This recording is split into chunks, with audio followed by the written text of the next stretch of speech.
Cool Figure TV. Revolutionary salute. Revolutionary salute. Like, share, subscribe. Welcome to the House of Revolution. You know I'm your humble host, the Yameen of Revolution. Trump tried to nuke Iran, but the U.S. generals blocked him. Who's in control? Before we get into that, be sure to wipe your feet. That means hit the like button. You in the House of Revolution. Like, share, subscribe, support the platform, y'all. I got some late breaking news the revolutionaries can use. This is a World War III alert. I told y'all the U.S. tried to nuke Iran, and I told y'all when the U.S. military seen that Russia and China was going to nuke us, I told y'all they put a stop to it. Now, we didn't have no evidence. We're just going off our geopolitical, strategic information we have here. Now, the proof is in the pudding. It's all over the news. Trump tried to use nuclear weapons on Iran. The U.S. general stepped in and say, "Oh, hell no, Mr. President, you're out of your mind."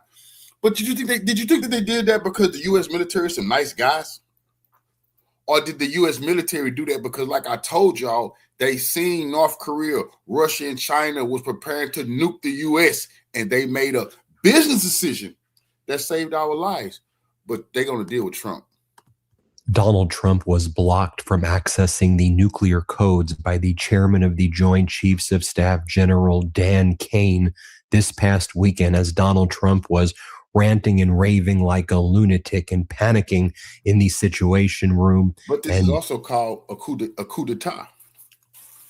They don't want to tell y'all that, but we done had a coup d'etat right here in America. If the American military no longer listens to the president, then what's going on? He's not the commander-in-chief of the armed forces if the armed forces just told him, hell no, we're not using those nukes. This is new ground for America. We never had the military tell the president in the open ass out this happened. You see? So Trump no longer runs the U.S. military. That's just a fact. And the chairman of the Joint Chiefs, Dan Kane, apparently told Donald Trump, "Get the hell out of here. We're not giving you the code. Stop talking about nuclear weapons." Now, this is according to the Mirror. The source that they cite is a former now these generals, they know they're going to be tried. See, they know the U.S. is in the category of Nazi Germany along with Israel, and everybody making business decisions, generals, all these high-ranking people they're not finna be tried and convicted in where they can't leave the United States. And Trump gets pardons and all that type of shit, and then they left out to dry. If these generals would just been demonic, satanic individuals, we would already be at nuclear war because Trump would have nuked Iran when he said he was finna wipe a civilization off the earth. He meant it. He wasn't bluffing. It was the U.S. generals who was gonna allow this damn fool to get us wiped off the face of the earth. No way was Russia, North Korea, and China gonna allow that to happen. I've been telling y'all that. We're gonna have to wait for another month or so, maybe, before we found out how in danger we truly was. CIA analyst, and I'm going to show you in a moment what this former CIA analyst says that his sources told him about this moment in the White House where the chairman of the Joint Chiefs, General Dan Kane, told Donald Trump, "Stop talking about nuclear weapons. You can't access the nuclear codes." And now, while this may seem like a salacious story, and perhaps it is, when you see what Donald Trump has been doing with nuclear testing and with nuclear weapons over the past few months, it's actually not that far-fetched. And so before sharing with you what this CIA analyst is saying that his sources tell them, because you may go, "Come on, Ben, does this CIA analyst really have these sources?"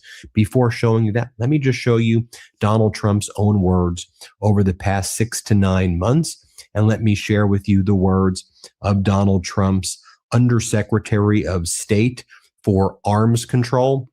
We'll also talk about how they are interpreting Donald Trump's command that nuclear weapons testing occur in the United States immediately. And I know with all of the distractions that Donald Trump throws everybody's way, this is one of those stories that, just happened on a random Wednesday, if you will. But Donald Trump claimed that China and Russia were involved in nuclear testing. What they were involved in was testing regarding weapons capable of delivering nuclear arms and nuclear material, but there wasn't actually a nuclear test where the underlying nuclear material itself was used, because that would probably register with our intelligence community. And so Donald Trump, again, not just shooting from the hip, but hearing things and then interpreting it in a way that's so dangerously wrong.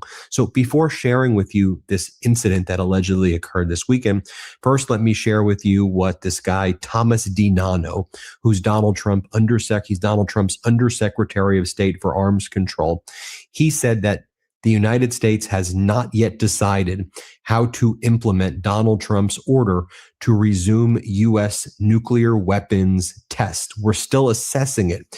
We've made no decision specifically on how or what any testing program would look like. Now, you would think that this would be a front page story, right? You would think everybody would know about it. But let me show you the clip. Let's play it. Thank you, Senator. Look, a couple points to make. Number one, we're still assessing. We've made no decision specifically on how or what any testing program would look like. So that's pre-decisional. If the administration comes to that decision, I'm sure we'd happy to come back and talk to you. And what that is in response to is what took place in October of 2025 when Donald Trump was aboard Air Force One.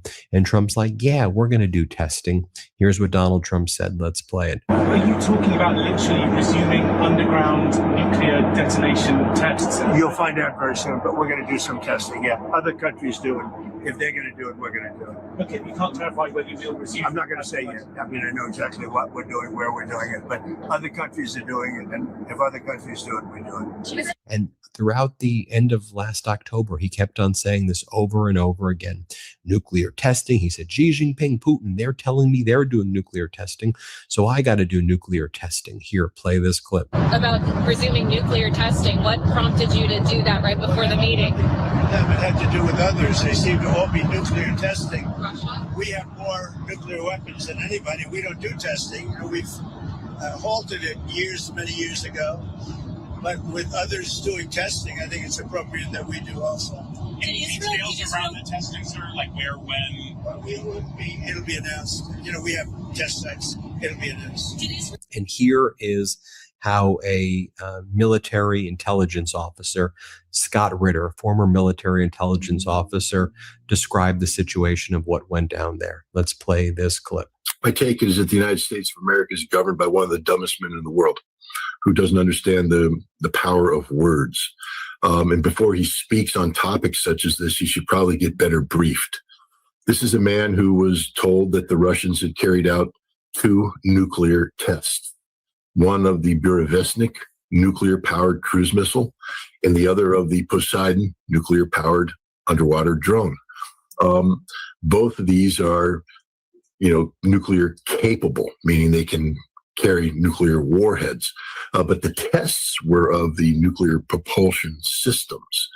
And so, he somehow in his brain decided that he was going to call these nuclear weapons tests. No, they're tests of nuclear delivery vehicles that happen to be nuclear powered. Maybe that's just too many nuclears for Trump's brain to handle.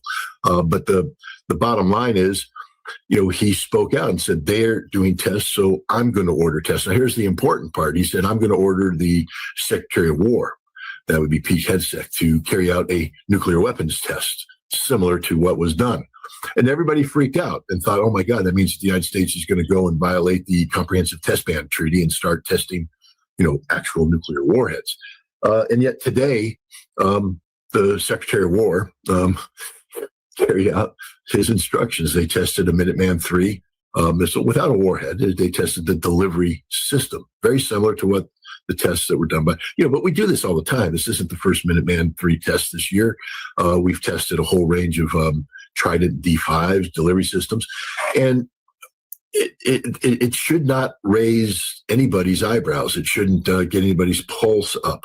But then he turns around and he says things like, we know the Russians are testing in secret. We know the Chinese are testing in secret. Well, the secrecy are the tests of their missiles. Of course, they're secret. I mean, Russia's like a broadcast that, hey, today we're going to flight test at Burevestnik, although apparently a NATO ship was monitoring the test and the Russians didn't do anything to disguise it. But your words matter. And so now you're the Russians and you have to be pragmatic. You have to say, is this guy just stupid? The answer, of course, is an unqualified yes. But you can't run your policy based upon, we're just interpreting his words as stupidity. His words could also be interpreted to be that the United States believes that Russia and China are carrying out secret nuclear weapons tests, and therefore the United States must be prepared to carry out tests of its own. But if that's the case, then it isn't the Secretary of War that's going to handle that. It'll be a completely different American agency responsible for the upkeep of nuclear weapons, and the Department of Energy. And there's no evidence that we are getting ready to do a nuclear test, and there's no evidence that the Russians or the Chinese have been doing or getting ready.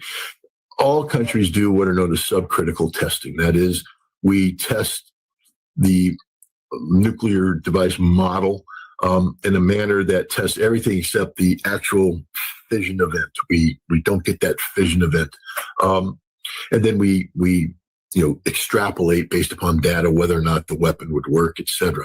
Everybody does that. Right. Now that I shared that with you, let me go back to this article in the Mirror. Trump blocked from accessing nuclear codes by head of the U.S. military. Donald Trump is alleged to have received pushback from a senior military person in a meeting at the White House during an attempt to access the nuclear codes. Here's what the Mirror says.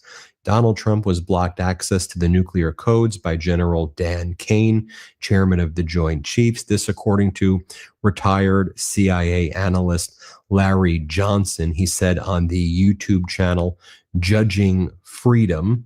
And I think the guy who hosted the Judging Freedom, that judge, he used to appear on Fox all of the time, and Andrew Napolitano. And I always viewed him as like one of these Fox people, but I guess that's changed recently. And here he is with this former CIA analyst, Larry Johnson. And here's how Larry Johnson describes what happens here. Play this clip. And then there was a report out that they had an emergency meeting Saturday night. And apparently, well, one report coming out of that meeting at the White House is that Trump wanted to use the nuclear codes, and General Dan Kane stood up and said no.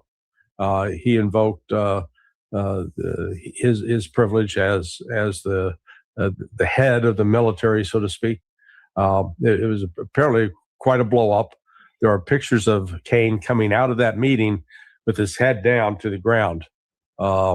So, there's some very, very bizarre things going on in D.C.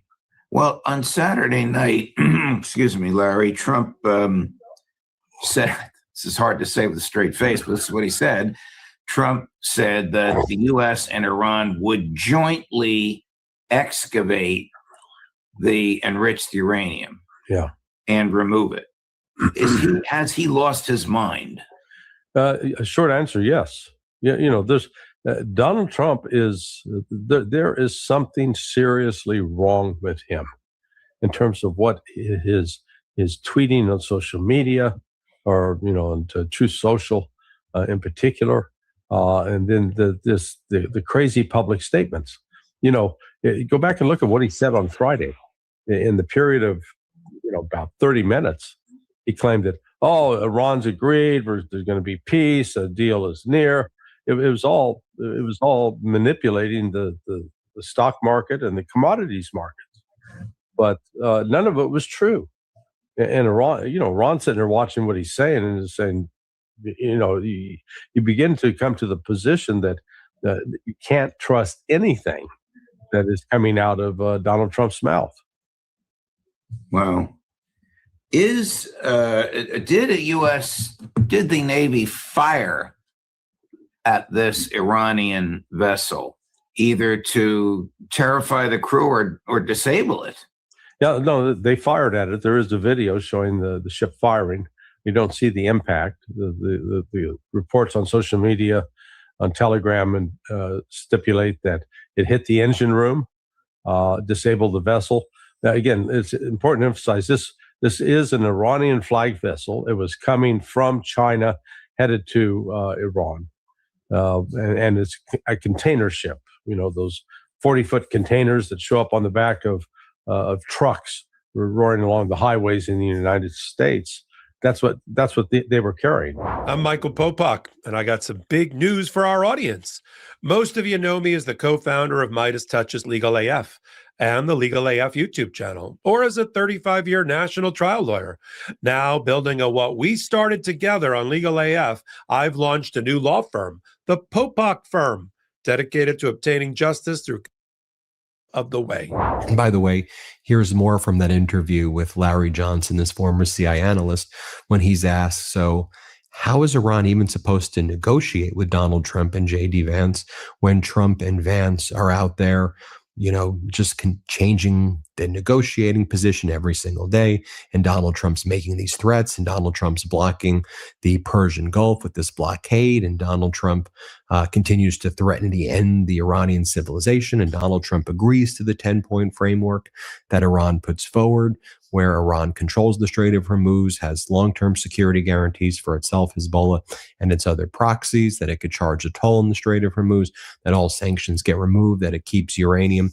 Like, how do you negotiate with Trump when he says, I agree to that, and then posts that he agrees to that, and then just changes his mind and then posts, no, we're going to obliterate you and destroy you. Here, play this clip. Well, they won't until the United States lifts the so-called blockade and abides by the 10 points that Iran presented them with 2 weeks ago.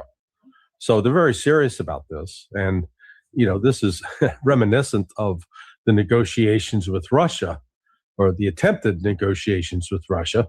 The Russians made very clear what their non-negotiable items were, and the United States kept pretending that, oh, they don't mean that. Well, they're just playing it's a negotiation ploy.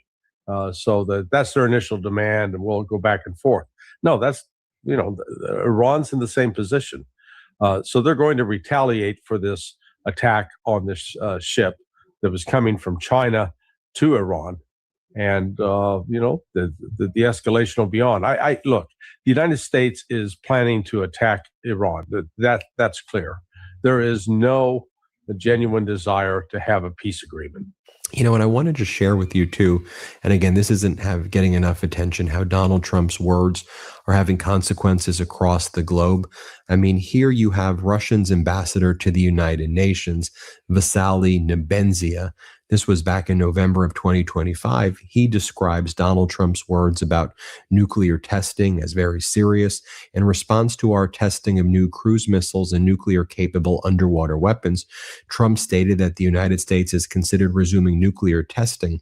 This is a serious statement. The consequences are still unknown, and we must be prepared for such a development. In other words, now Donald Trump is threatening, you know, to do this nuclear testing. And by the way, the hearing of the undersecretary, that hearing was a few weeks back. I mean, that was in March during Donald Trump's catastrophic and unlawful war. But there'll be subtitles so you can hear what this Russian ambassador to the UN says. Here, play this clip. Президент Трамп в ответ на испытание нами новых крылатых ракет и подводного оружия с ядерной установкой заявил о том, что Соединенные Штаты думают о возобновлении ядерных испытаний. Это достаточно серьезное заявление. Во что оно выльется, пока неизвестно. Президент Путин сказал, что к таким заявлениям надо, конечно, относиться серьезно. Если это произойдет, мы должны быть готовы. Готовы к такому развитию событий. And here's what this guy Peskov, who's basically Putin's Caroline Levitt, here's what he has to say about when Donald Trump was talking about nuclear testing. When Trump was saying it in October, he goes, I'd like to recall Putin's statement, which has been repeated many times. If anyone deviates from the moratorium, Russia will act accordingly. In other words, Russia's saying, we hear Donald Trump doing nuclear tests, so we're going to do nuclear tests. Here, play this clip. Трамп в своем заявлении упомянул о том, что другие страны занимаются, дескать, испытанием ядерного оружия. До сих пор нам не было известно, что кто-то занимается испытанием. И если каким-то образом имеется в виду испытание буревестника, то это не является ядерным испытанием никоим образом. Все страны занимаются развитием своих систем обороны, но это не является ядерным испытанием. Поэтому здесь США суверенная страна, она имеет право на суверенные решения. Но я хочу напомнить заявление президента Путина, которое неоднократно повторялось, что, конечно же, если кто-то отойдет от моратория, то Россия будет действовать соответственно. And then you have all of Donald Trump's sycophants repeating that nuclear testing would be great. You had MAGA Mike Johnson saying it. Play this clip. I also want to quickly talk about something that the president said, pretty remarkable, actually, that he said. He said that he instructed the Pentagon to begin testing nuclear weapons again for the first time in more than 30 years. It hasn't happened since 1992. Have you been briefed about this? Are you okay with this move? I haven't spoken to the president in about 48 hours, so I did not know he was going to say that. But I think it is an important thing for him to have said. Why? Because we have demonstrated, even in recent days, that the only way to maintain peace is to show strength. It's peace through strength. That's one of our principles that we try to advance here every day. We learned that during the Cold War. We know it's certainly true now. America is the last great superpower in the world. We do not have a peer-to-peer adversary. China is trying to become that.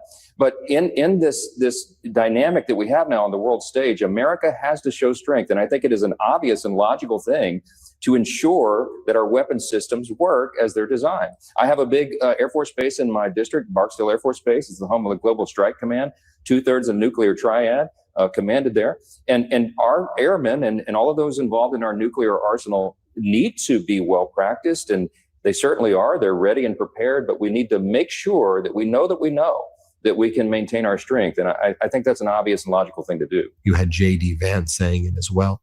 Play this clip. Mr. Vice President, could you let us know your understanding of the president's comments that he wants to resume nuclear testing after more than 30 years? Does he mean the warheads themselves, the distribution, the missiles, and so forth? What's your understanding of this? Well, look, I'll answer that very briefly, but I really do want to focus on the shutdown that is affecting the American people. I think the president's truth speaks for itself.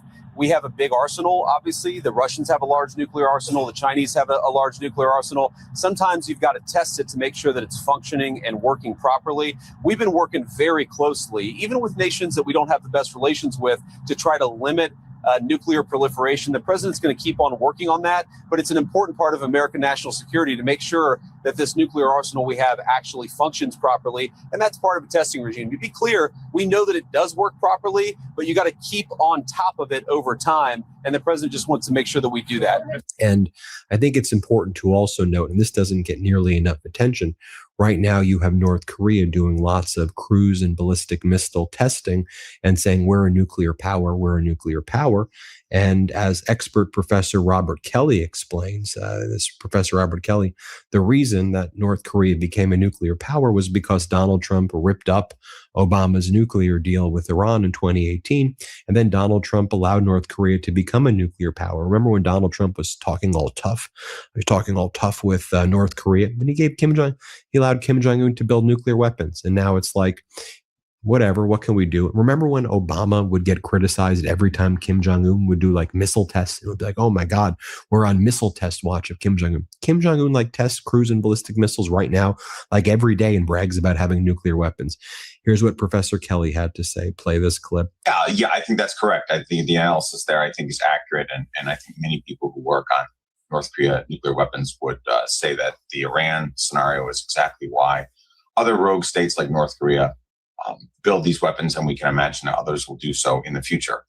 The fact that Donald Trump walked away from the Iran deal that was brokered by the Obama administration sends a pretty powerful signal to the North Koreans that if you negotiate with the Americans, strike a deal, then the American administration changes. You have sort of a partisan transition that future governments won't feel bound by that deal. And so the only way to have sort of final security, ultimate security, is to is to nuke up. And the North Koreans can't deliver those weapons really any other way than missiles. Hence all the missile tests that you saw today and we've seen for years. And here's what former National Security Advisor John Bolton had to say about Iran negotiators now smelling panic on Donald Trump. Let's play it. Panicked in the White House. I think they can see Trump wants out of this.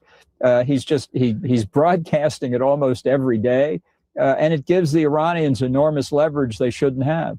And by the way, don't you remember end of last week, Donald Trump saying that he was going to work with Iranian excavators to extract nuclear dust from Iran's nuclear sites? And they're like, yo, this guy's crazy. Like, what are you talking about? We're not doing that. Here, play this clip. Somebody said, how are we going to get the nuclear dust? We're going to get it by going in with Iran, with lots of excavators, because the B-2s, remember when fake news CNN said, well, maybe obliteration is too strong a word. Obliteration. That's so deep. And then here was Donald Trump boasting from last June to the present about how Iran's nuclear capabilities have totally been obliterated.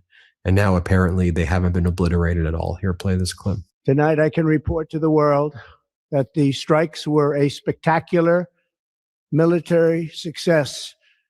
Iran's key nuclear enrichment facilities have been completely and totally obliterated. We assess that the American strikes on Iran's nuclear facilities has set back Iran's ability to develop nuclear weapons for many years to come. The nuclear threat of Iran, that was totally obliterated. Iran, where we wiped out their nuclear capacity for weapons. They totally obliterated the potential nuclear supply of Iran. In June, we obliterated Iran's nuclear enrichment capacity. Last summer, I ordered devastating strikes on Iran's key nuclear facilities and achieving total obliteration of the Iran nuclear potential capability, totally obliterated. There you have it. Let me know what you think, everybody. Hit subscribe. Let's get to 7 million.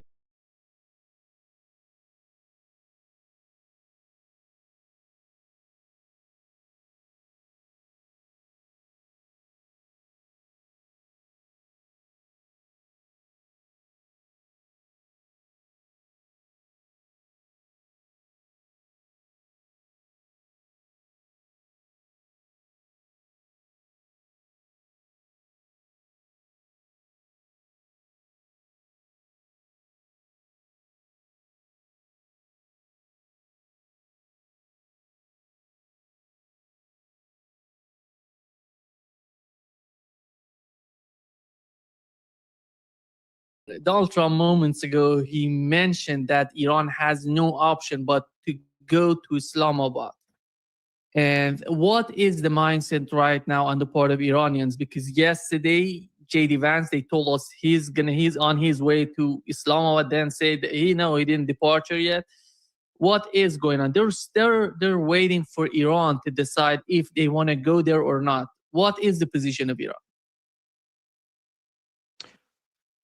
Well, no one should waste their time listening to Western news agencies quote unnamed Iranian sources, or the Mossad outlets like Iran International or whatever else they have out there that speaks on behalf of the Israeli and the Israeli regime or the Epstein class.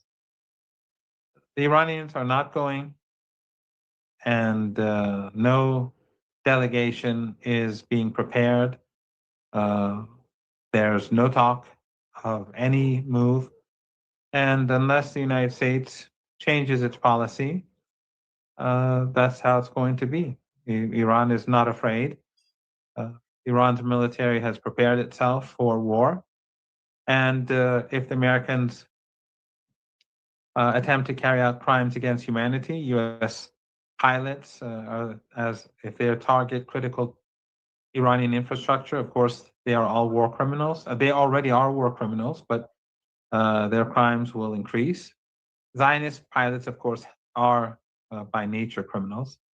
So there's no use speaking about them. They take pleasure in killing children. But if the Americans and the Israeli regime strike critical targets, Iran will do the same. And Iran has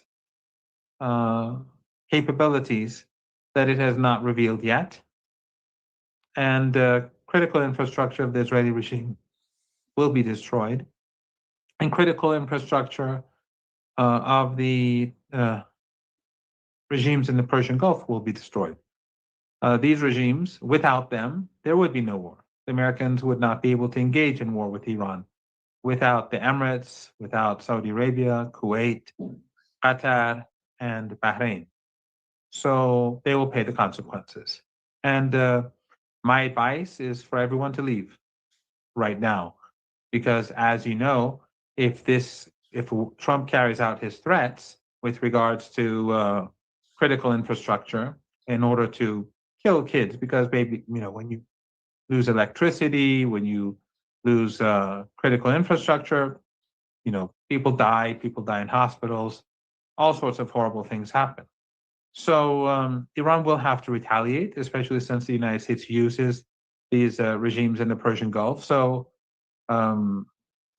because they use the regimes in the Persian Gulf. So, since the weather is going to get very hot in the Persian Gulf and humid in the coming weeks, I think it's best for people to leave now and to cross the desert and to go to, I suppose, Iraq, or maybe even Yemen, or maybe, I don't know, I can't think of any other place for people to go to, but I think that maybe Oman, but I don't know how much infrastructure, how many people Oman can take in. So in any case, people should leave. And also sailors on the ships in the Persian Gulf, they should be ready to evacuate their ships, because if push comes to shove, those ships will not survive ultimately if the war is expanded, especially ships that are closer to the Strait of Hormuz. They'll be targeted and destroyed. So it's best if all sailors should prepare themselves right now for evacuation. Remember, Nima, Iran does not want this war. Iran did not start this war. Iran never escalated during the war. And if you look at the casualty numbers in the Persian Gulf region, these Arab family dictatorships, only a handful of people have died. But in Iran, well over 3,000. Why?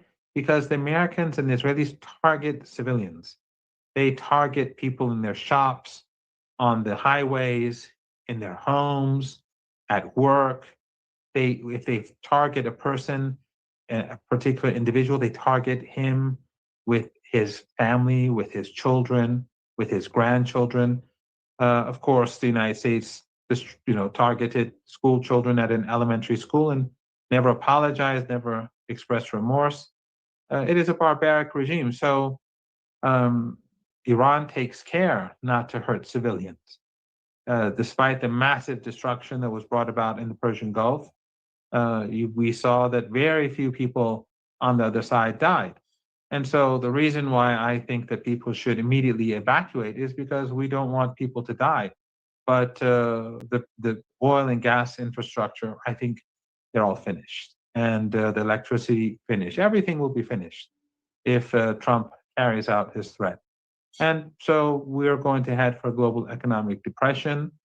There won't be any more oil or gas or helium or fertilizer or anything from the Persian Gulf region for the years to come, and especially U.S. proxies. And so this is Trump's doing. No one should forget that the Zionists, Netanyahu, the Israeli regime, they push the United States, and of course, Trump is obedient to them for whatever reason, and they're to blame.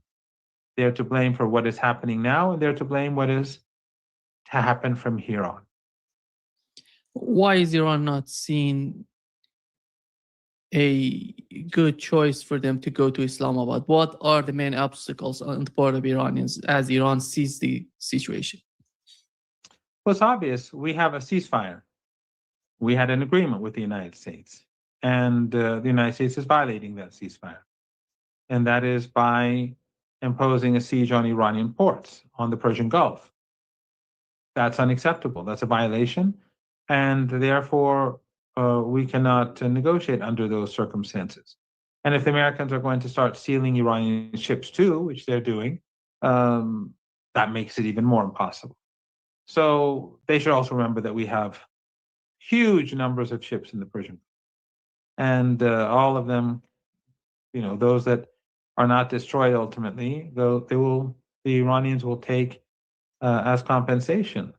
The Americans have no good options, zero good options. They have no cards. It's not that they have few cards, they have no cards. And more fighting against Iran will make it worse for the United States. And everyone across the world should recognize that this is the doing of the Netanyahu and Zionism and Trump. If people in Argentina are suffering the consequences, they know who to blame.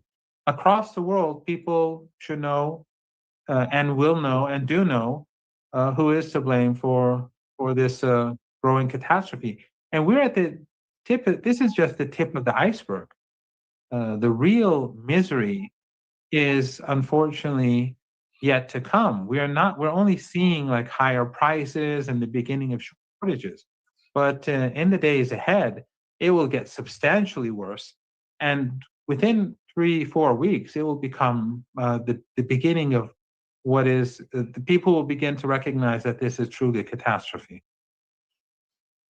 Professor Marandi, this act of, taking control of Iranian basically commercial vessels, as you mentioned, is violating the ceasefire between the two.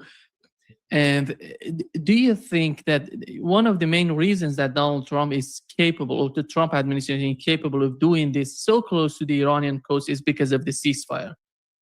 And how does Iran seize? When this ceasefire ends, which is going to be soon, what would be the Iranian reaction to what has happened so far?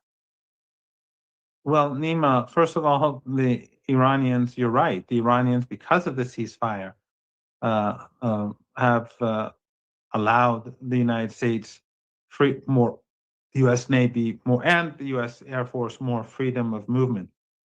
But Iran has weapons that have not been used yet.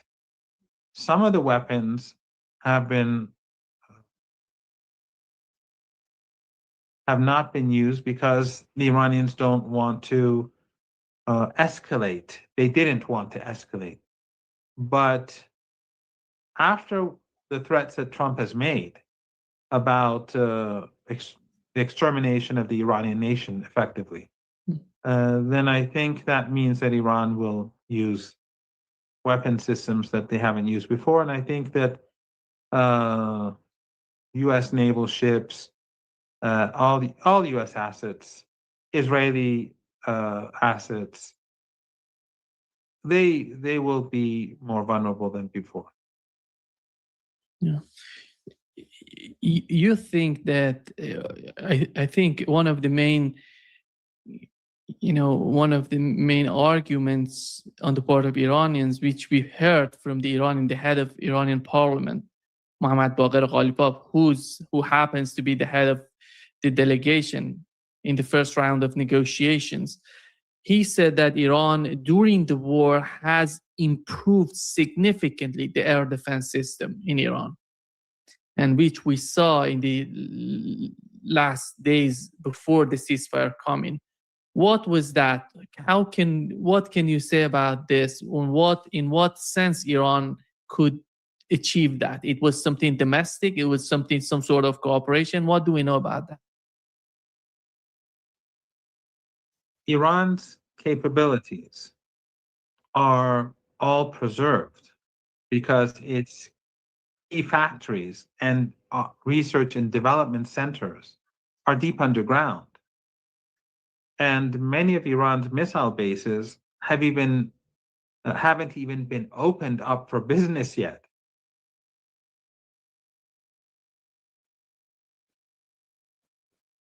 They haven't been used. The majority of Iran's missile bases have not even been used. Iran has been, I think we discussed this once, Iran has been using a series of missile bases from the very beginning because they don't want the American regime and the Netanyahu regime to know much about the other bases. So its naval bases, its underground naval bases, untouched. Most of its missile bases, untouched. Its research and development centers, untouched. Its factories to develop missiles and other high-tech weapons, untouched. So Iran is more prepared today than it was before. And the Americans can keep saying they're running out of missiles and drones. That's what they were saying for 40 days. And as we all remember, during the last 2 weeks of the 40-day war, the Iranians kept hitting harder and harder. This is not a war that the Americans can win.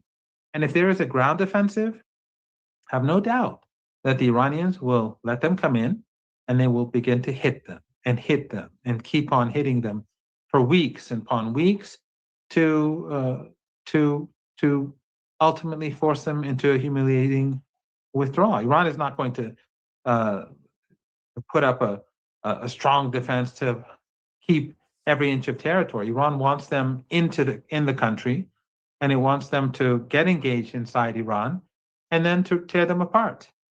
Remember, we discussed this before. Iran doesn't like war. Iran doesn't want war. But when the war started, I told you that the Iranians want this to be a long war. Why? Because they don't want it to happen again. They want it to be finished once and for all. By the end of this war, the Iranians want to make sure that no country ever again thinks about attacking Iran. And this is what they planned for. They've planned for this war for decades. And with everything that we've said since years ago, it's all turned out to be true. But again, in their arrogance, the West, the Americans, their media is pretending as if this is going to be easy. It's going to be impossible. And when they launch their attacks, again, we're going to see footage coming out from the US government showing all sorts of missiles destroyed and air defenses destroyed and tunnels destroyed. And they'll show how they've perhaps taken this island or that island, and they'll make it sound victorious. Just like the 12-day war, that's what they did. Just like the Ramadan war, the war that we just experienced, and we're finishing the ceasefire that's post-war. During both of these wars, Western media pretended, even those opposed to Trump, that their troops were doing very well. But after time passed, it became clear that this was propaganda, that they were not doing well, and that their assets in the Persian Gulf were being destroyed, and that the Israeli regime, for 40 days and 40 nights, they were constantly being hammered. And the US proxies in the Persian Gulf, who are just as, they're part of this Epstein coalition, some more sinister than others, but all of them sinister, these regimes. They took a great deal of punishment. But the punishment that's to come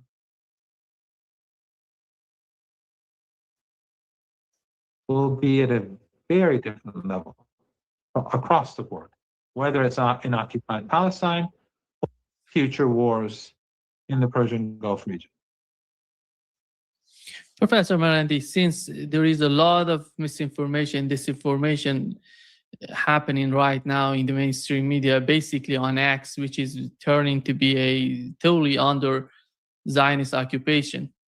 And here is what Donald Trump posted on X, in just reposting a guy who's talking about the Islamic Republic is preparing to hang 8 women.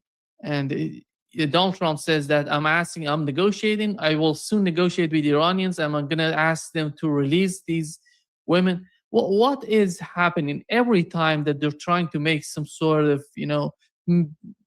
waves against, you put pressure, psychological pressure on on the people who are following basically these Donald Trump. He's trying to mention, what is that? Is there any sort of reality to this sort of reporting that is happening right now? No, of course it's nonsense. But those who killed people during the riots, those who murdered people, they face capital punishment. But this story of 8 women is fake news. It's basically to create support for murdering thousands of Iranians. And Western journalists will help because that's who they are. It's like Piers Morgan. I was on with him yesterday, and I think your viewers should watch the full exchange. I think it was very interesting. He refused to say that he finds ethno-supremacism to be illegitimate. He refused to say it 3 times.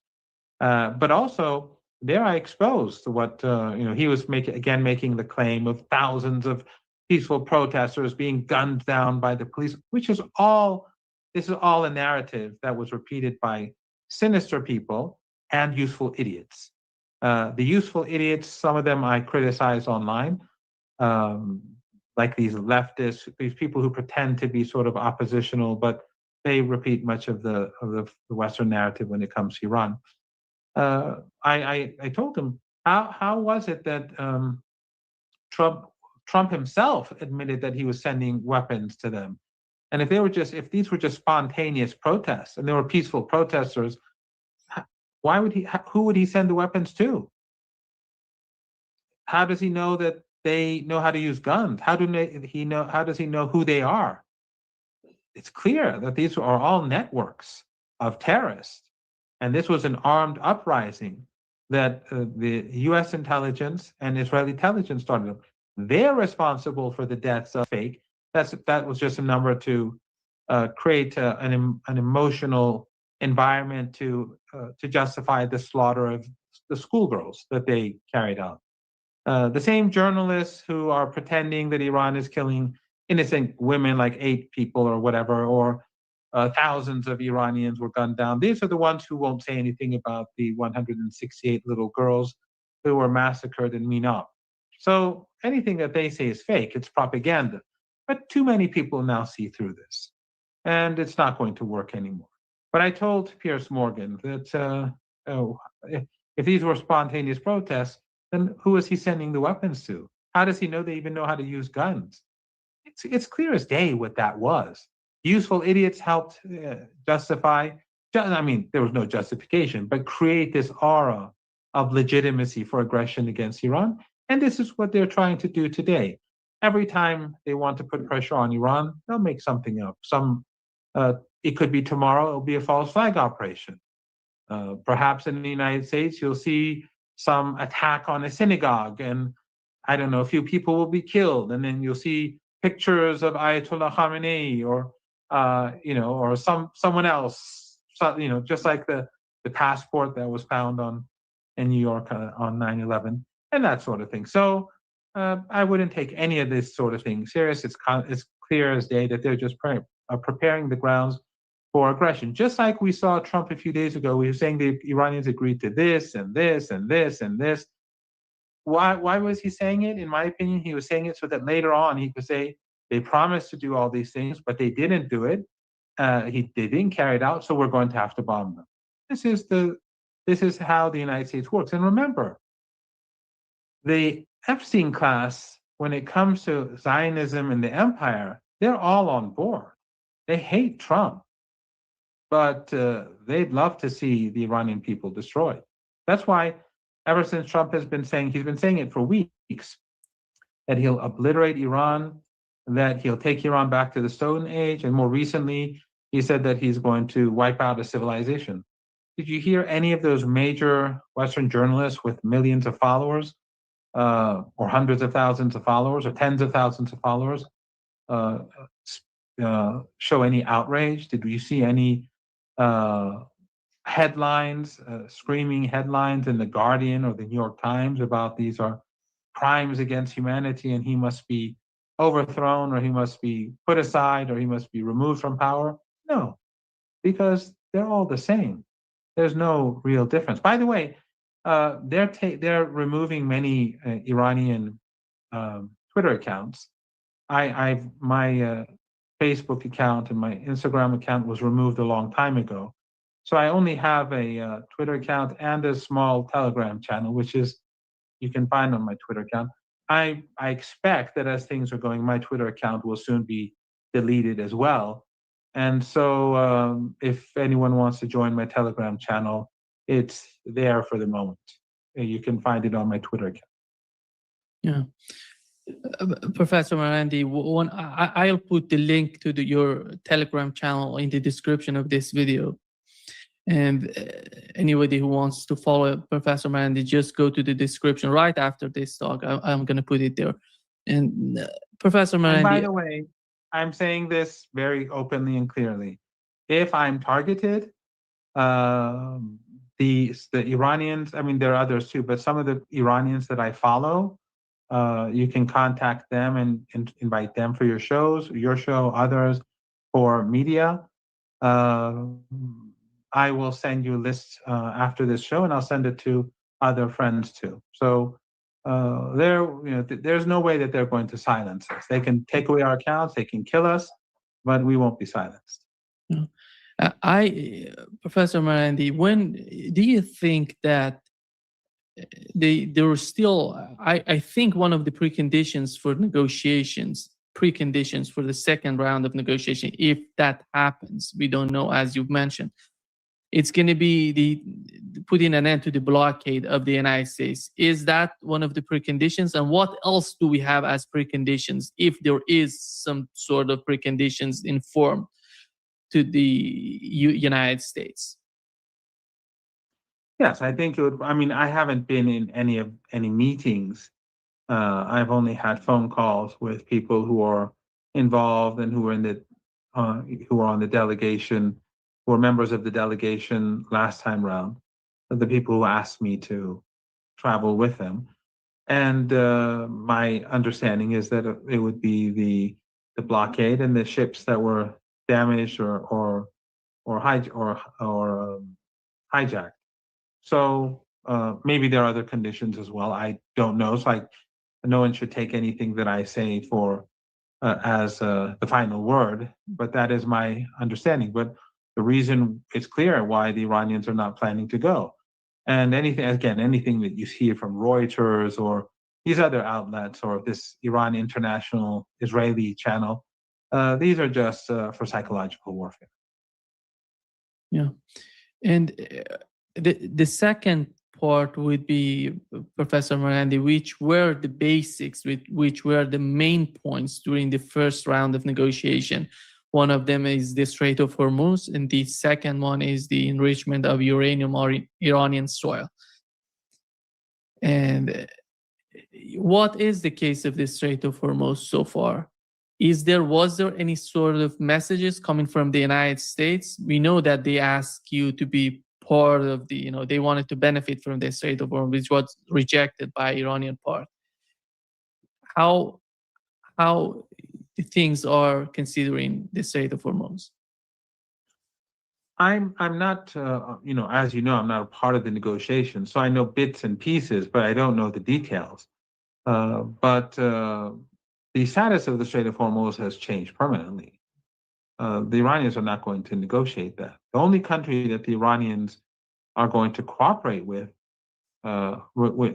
regarding the status is Oman. And everyone else is going to have to accept the new status quo. Whether the Americans launch an attack tonight and wage a 6-month war or 1-month war, 2-week war, or 2-year war, the status has changed for good. And that's just something that will have to be accepted by the regimes in the Persian Gulf if they continue to exist. Because if Trump launches this war and Iran is forced to do to them what they and their American overlords want to do to us, then these countries will cease to exist for the most part, especially the smaller ones, then probably all of them, at least in this current form.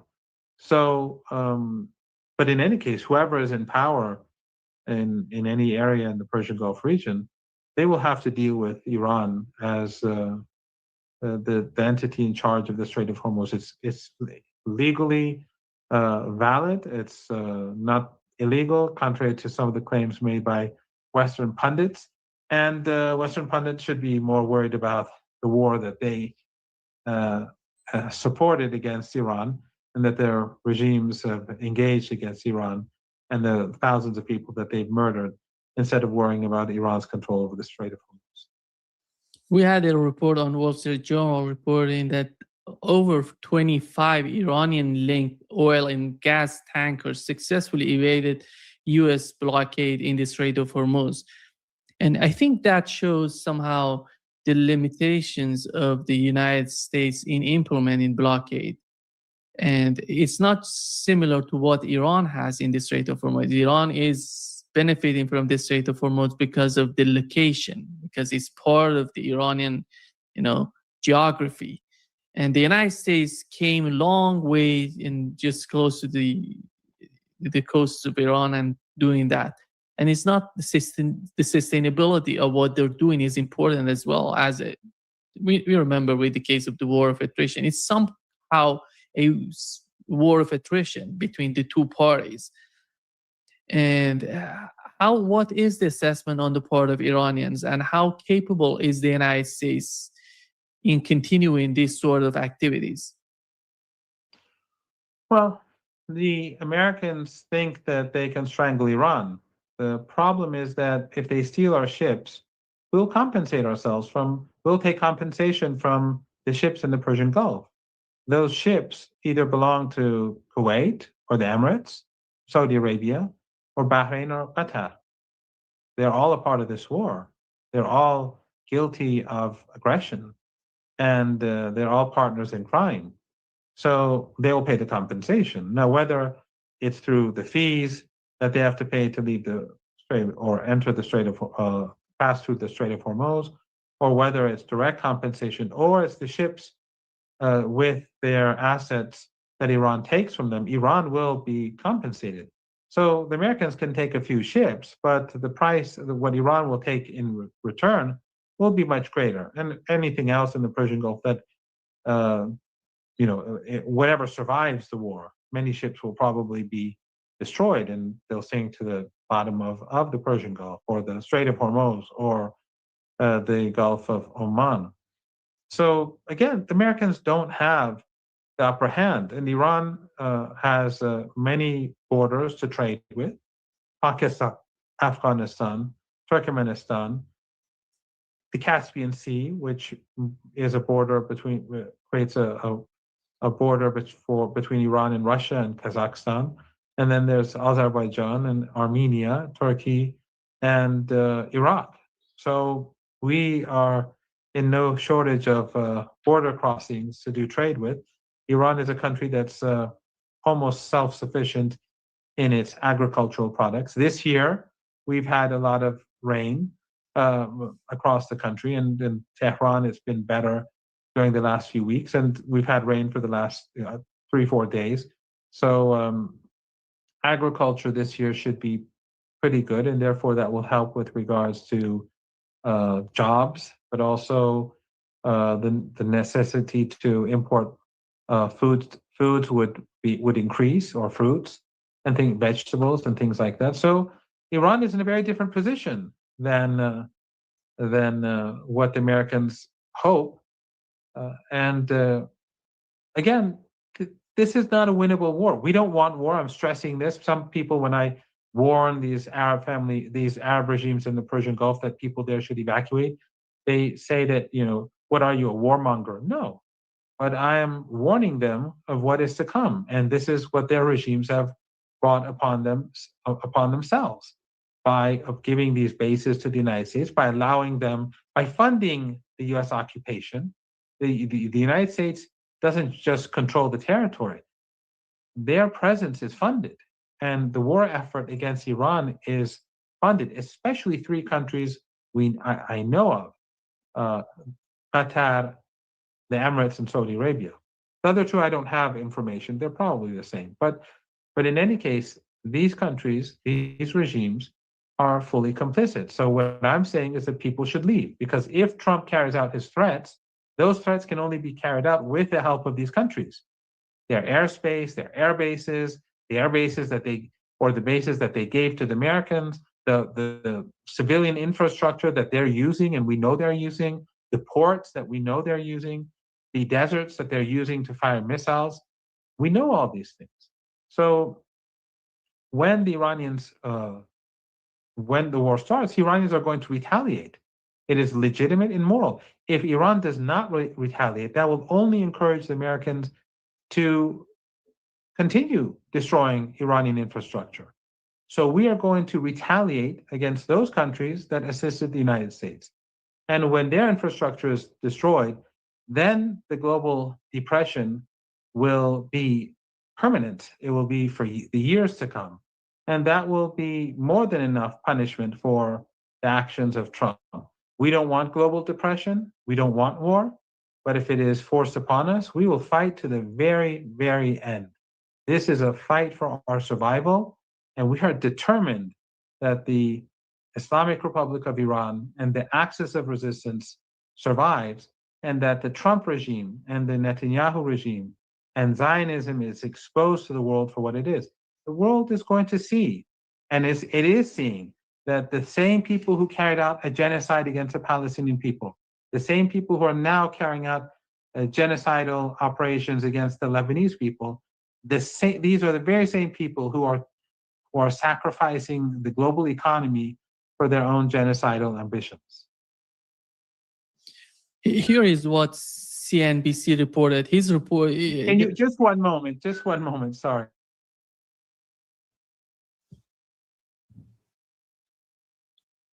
Yeah.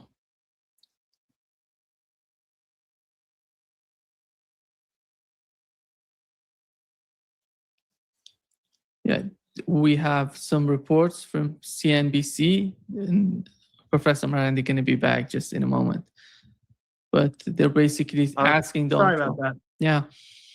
Professor Marandi, here is what Donald Trump was asked, that he was asked by CNBC reported, you are saying that you need at least the prospects of a signed deal today or tomorrow, or else you would resume bombing Iran. And Donald Trump said, well, I expect to be bombing because I think that's a better attitude to go in with. But we are ready to go. The military is raring to go. And what type of deal is he talking about? I don't know. I don't understand, because there is no basis. There is no foundation. There was no framework being defined during the first round of negotiation. He's talking about signing something. What is that he's talking about? He's talking nonsense. He's a psychopath. He's not normal. From what I'm hearing from friends who are connected, have connections to people who are connected to people in the White House, he has mental problems, and therefore, anything is expected. But the people who want war with Iran, these Zionist psychopaths, they have no problem. They are pushing for the war. So he's speaking about, if you recall 2-3 days ago, he said Iran accepted everything, and he gave none of them are true. They're all just fake. And Dr. Ghalibaf, in his tweet, he pointed that out very clearly. Look, I mean, what happened? What is the problem? The problem is that, well, first of all, the United States carried out aggression and war and crimes against humanity, and alongside, of course, the Netanyahu regime. But we had a ceasefire.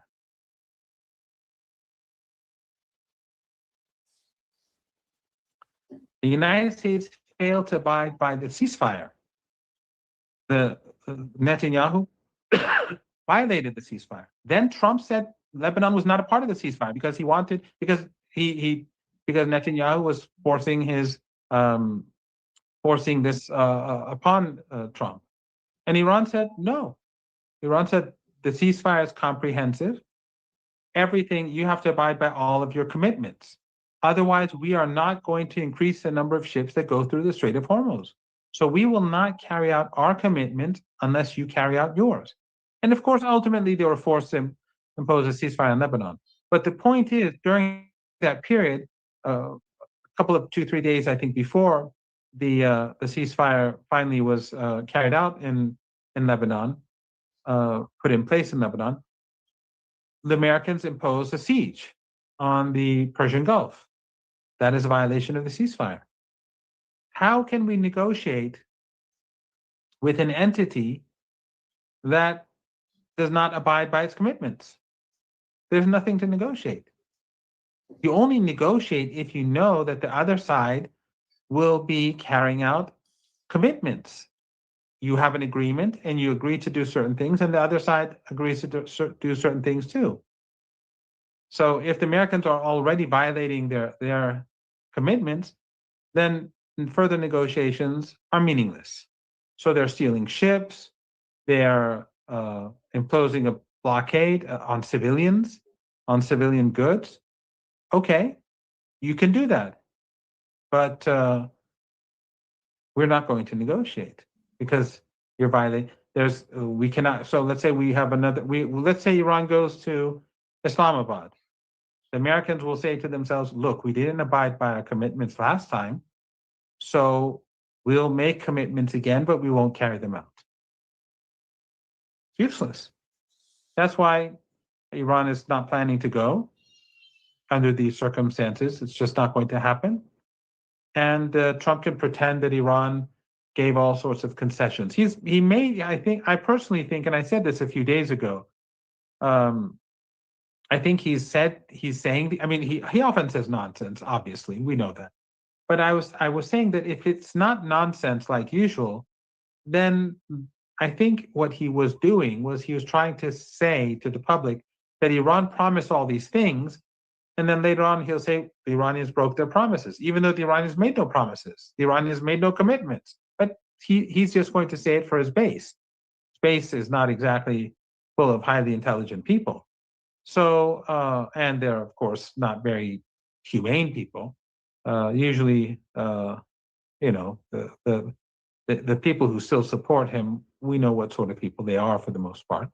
But anyway, he's saying it for them so that when he carries out aggression, and he'll be able to tell them, well, they promised to do all these things, they didn't do it, so we're forced to attack them. That's basically what I think he was trying to do. So what he's saying today is all nonsense. The only time that there were direct negotiations between Iran and the United States was on the day when Dr. Ghalibaf was in Islamabad. Some people were saying, you did carry out direct negotiations. No. Before the negotiations in Islamabad, there were no direct negotiations. There were only messages back and forth. And we talked about that. After Islamabad, there have been no direct negotiations.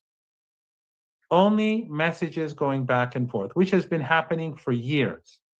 So the direct negotiations were on the day that I was in Islamabad myself. I wasn't part of the negotiations, but I was there. That is the only day where we had direct negotiations. Professor Marandi, from the experience Iranian had during the first round of negotiations, do you think that they don't see, it seems to me that Iran doesn't see any sort of seriousness in the American part. And they're there just to make some sort of, even you see more things happening in Donald Trump's tweets or posts than what is happening on the part of the negotiators of the United States. What was the experience? What is the current assessment of the negotiators of the United States? Before the negotiations in Islamabad, Dr. Ghalibaf and Ayatollah Khamenei discussed the framework, and a framework was decided. When Dr. Ghalibaf went to Islamabad, there was no need for him to call anyone in Tehran. He had authority to make decisions. However, Vance had no authority. Vance was, first of all, he was surrounded by, Zionist assets, Israeli assets, because there were three of them: Witkoff and Vance and Kushner. There were three on the Iranian side: Dr. Ghalibaf, the Iranian foreign minister, and the deputy for the Supreme National Security Council, meaning Araqchi and Bagheri. So Vance was constantly making phone calls. And one of the people he called, as we all know, was Netanyahu. And Netanyahu later said that Vance reported to him, which is revealing that Vance would have to report to Netanyahu. And Netanyahu said, Vance, like other senior American officials, who, I get reports from them every day. So apparently he's the president of the United States, Netanyahu. But Vance had no authority. It was clear. And that's why near the end of the day, the Americans became uncooperative. And then they, even though the plan was to continue the negotiations the next morning, they walked away. So what sort of negotiations can be carried out when one side has no authority? It is only, that side is only there to say that we're there to negotiate. So obviously there's a different agenda. If they're not serious about negotiating, then the plan was something else all along. Either the Americans wanted to rearm themselves and regroup. I mean, that's basically it. Or they wanted to see that if during time of, after the fighting, that maybe at the negotiating table, they could get things that the Iranians were unwilling to do during the time of war, which I think was, foolish, because it was clear that Iran didn't lose the war. They lost the war. So the Americans have rearmed, but the Iranians have rearmed. And the Iranians and the global crisis is like a ticking time bomb. So during these 2 weeks of ceasefire, the lack of oil and helium and LNG and petrochemicals and refined goods and so on has only increased across the world.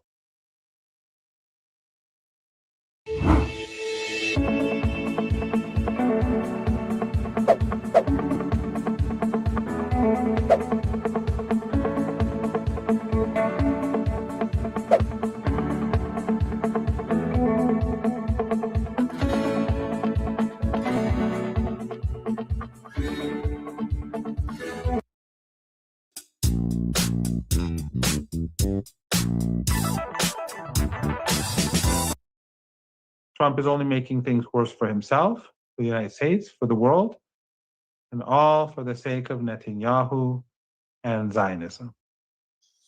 UAE is running out of cash. They have reported that they're asking Donald Trump, the United States, to help them, and they're talking about getting closer to China and using yuan.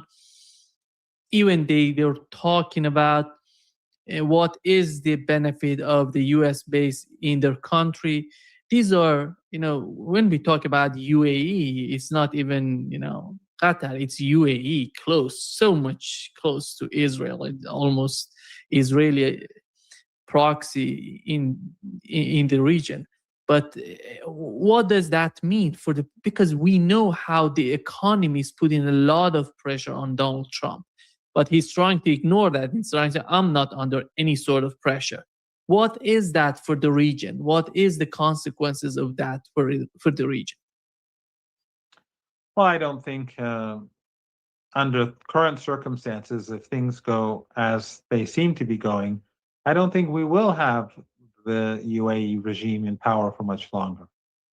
But, one of the losses for the United States, the energy crisis and the helium crisis and the fertilizer crisis and all that aside, the many billions of dollars that would go each month to the bond market, that's finished. The many billions of dollars that would go to the US stock market, that's finished. The many billions of dollars that would go to purchase useless US weapons, which we saw none of these regimes were able to use. They just buy them as so that the princes can get kickbacks, and so that US senators and people in power in the United States can get their kickbacks and commissions. That's coming to an end. They don't have money. And now the UAE is basically, they're stuck because they can't take money out of the United States. They have huge amounts of money in the stock and bond market. They're never going to see that money again. I don't think so. But I don't think they're going to be around much longer as things stand. They said so. they're already in crisis. But this time around, the war, if the war is going to be like what Trump says, it's going to be far worse for the UAE than what it's already experienced. It will be fatal for the regime. That's why, again, I'm saying that people who reside in these countries right now, they should leave for Oman. They should leave, if they can, by plane. Tonight, or as before the ceasefire ends, they should leave for Iraq, maybe Jordan, maybe Yemen, if they're kind enough to accept them, despite the ongoing conflict with Saudi Arabia. But this is a very serious situation, Nima. We are prepared for war. We are prepared to be killed, but we're not going to, we're not going to bow to the empire. We prefer dying standing up. We prefer dying standing than living on our knees. It's not going to happen. And remember, all of this is because we are against ethno-supremacism. They will do anything. They will destroy the world economy. They will try to destroy the Iranian civilization to preserve the West, to preserve ethno-supremacism. It says a lot about the West. It says everything about the West, actually. And remember, again, I advise people to go back and watch my interview with Piers Morgan yesterday. I asked him 3 times, do you consider a regime that is founded and based upon ethno-supremacism to be legitimate or not? And he wouldn't answer. He wouldn't answer. And until the very, and he tried to, after he couldn't answer, he tried to attack me and insult me and attack Iran. And I kept reminding him that you're not answering the question. You won't answer the question. And that shows that in the West, they do not have freedom. And it shows who is in charge. And it shows who's the boss. And it shows basically what Joe Kent was saying, that the war is all about Zionism. They're the ones who have the power.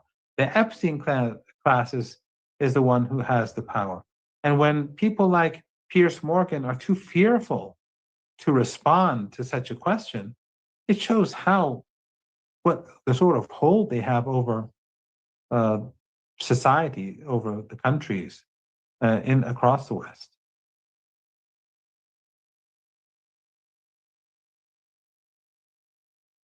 Professor Marandi, since day one, we had Iraqi resistance fighting together with Iranians, and we know that Donald Trump is doing a lot to put pressure on their economy. And they're talking about, the flow of U.S. dollars to their central bank, and they want Iraqi dollars. The Americans want to steal, because the Americans are controlling Iraqi finances for such a day. And they want to strangle Iraq to make it obey the United States. This is not going to work. This is going to have the opposite effect. It is going to create outrage, and it is going to make the resistance in Iraq say enough is enough. And so Iraq, Yemen, Iran, elsewhere, the Americans are too foolish to recognize what they're doing to themselves. They think that through hurting people and murdering people and strangling people and killing kids, that they can, they think this is the 19th century. They've gone back to to crude colonialism and crude imperialism of the past, not the sophisticated sort of imperialism that we've seen in the late 20th century. They've gone back, but this is not the same world. The axis of resistance is a very different entity than anything they've come across in the past. The axis of resistance is resilient, and it will defeat the United States.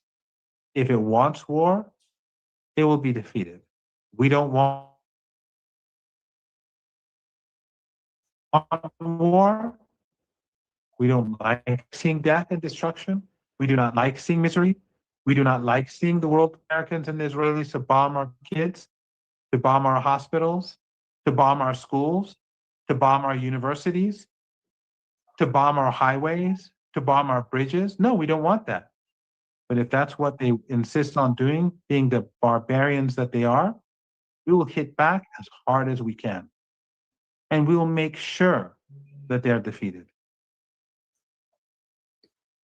Does it mean that the calculation on the part of Iran is that the United States is incapable of negotiations, is incapable of making agreements instead of deals? That's why the battlefield would decide about the future of the region? So it seems. So it seems.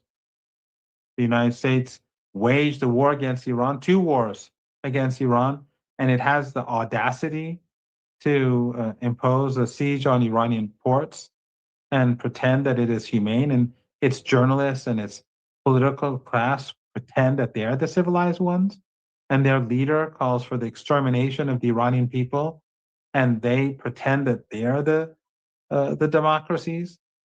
And then the likes of Piers Morgan and all the others, they demonize Iran as day and night in order to prepare the grounds for aggression, but they're too cowardly to say whether ethno-supremacism is legitimate or not. This is what we're dealing with.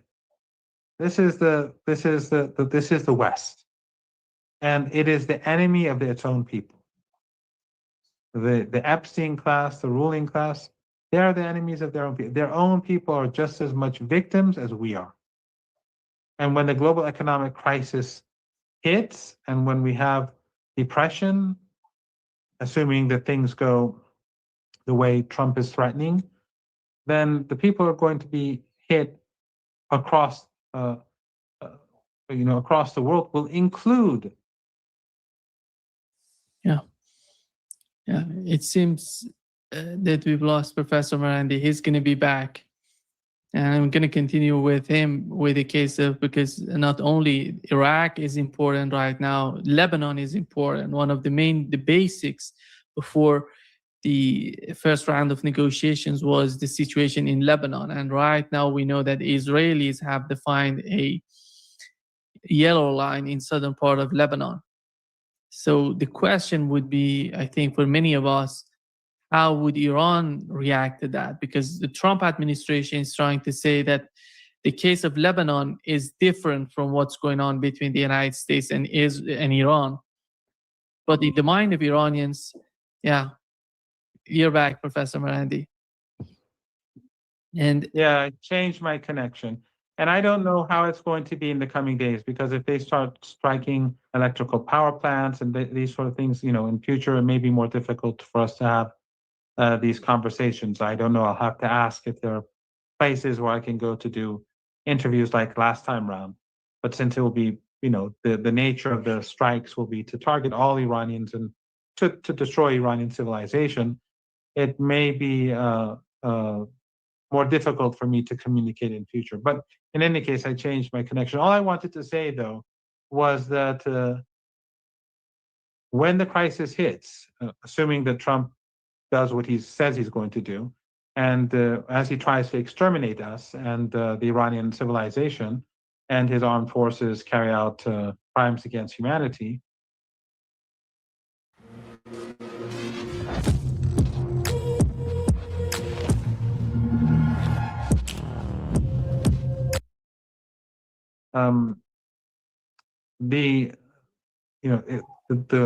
This is going to cause a global economic catastrophe, and ordinary people in the West will suffer like everyone else, and they will know who was the cause of their suffering.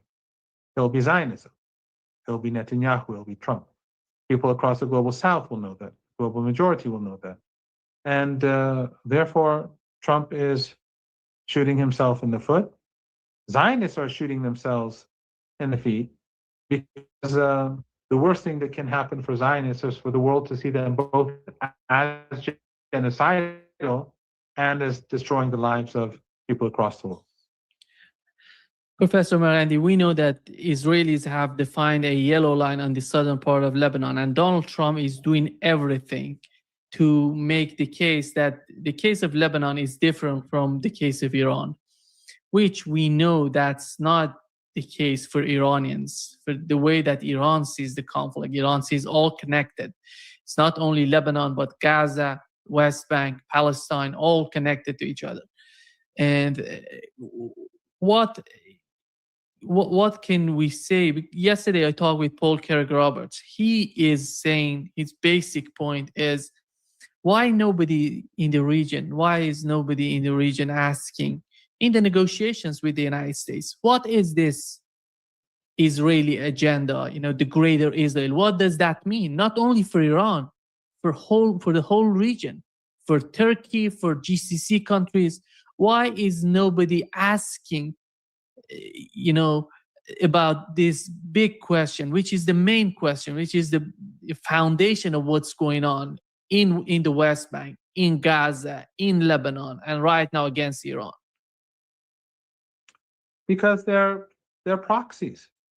They're all proxies. They're all a part of the American camp. They're compromised. I mean, if people haven't seen it till now, they're not going to see it from here on. If people don't see what the Turkish government is doing, then they won't see it from here on. If they can't see what Jordan and Saudi Arabia and the others are doing, they won't see it from here on. But Iran will not allow an axis of resistance, will not allow the Israeli regime to occupy southern Lebanon. And the axis of resistance will not forsake the Palestinian people. The Israeli regime is losing. Zionism is losing. The world despises them. And this will have huge consequences. And the United States will not win this war. So we have to be prepared for the days ahead, the weeks ahead, the months ahead. But time is not on the side of the Zionists. Yeah. Thank you so much, Professor Marandi, for being with us today. Great pleasure, as always.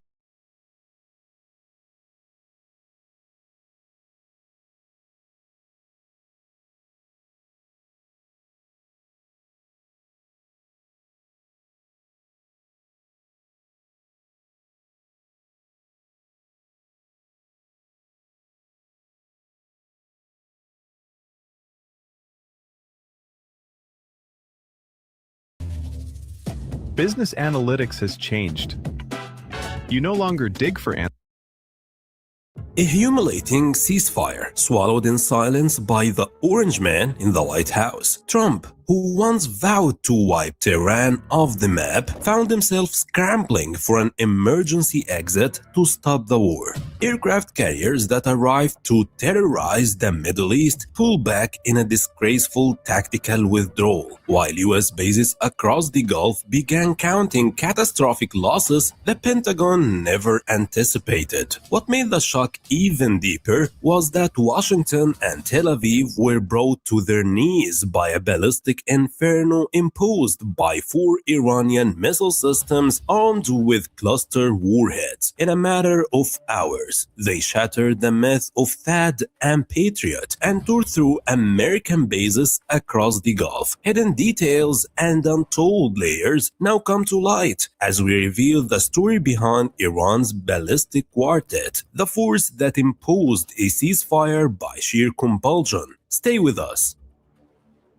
The bitter cup of defeat swallowed by Trump and Netanyahu was poured directly from the muzzle of the first beast in this Iranian quartet, the Khorramshahr 4 missile, known military as Khyber. This missile wasn't designed for tactical strikes or vehicles. It was built to be the executioner of fortified military installations. We're talking about a ballistic monster carrying the heaviest warhead in Tehran's arsenal, weighing up to 1,500 kilograms of high explosives. Its advanced engine runs on a storable liquid fuel, meaning it can remain ready for years inside its tank. As a result, launch preparation from underground silos takes no more than 12 minutes, a record time that effectively blinds US reconnaissance satellites and denies early warning. Khyber launches at a terrifying speed of up up to Mach 16 outside the atmosphere, and even during re-entry, it maintains around Mach 8. But that's not all. Its warhead is equipped with precision guidance thrusters, allowing sharp maneuvers in space. It dances beyond the atmosphere, deceiving Aegis and THAAD tracking systems before diving vertically like a lightning strike. When these monsters hit US bases in the Gulf, the scale of destruction exceeded any possible media blackout. A single Kuiper warhead was enough to carve craters dozens of meters wide, wipe out F-35 runways, and turn them into burning trenches, crush hardened concrete shelters like cardboard, and obliterate command and control centers in under a minute. The damage went far beyond grounded aircraft, extending to centralized communications networks and early warning radars. At one point, the Pentagon reportedly lost contact with entire bases for hours, what became known as tactical blindness. Sigil missile.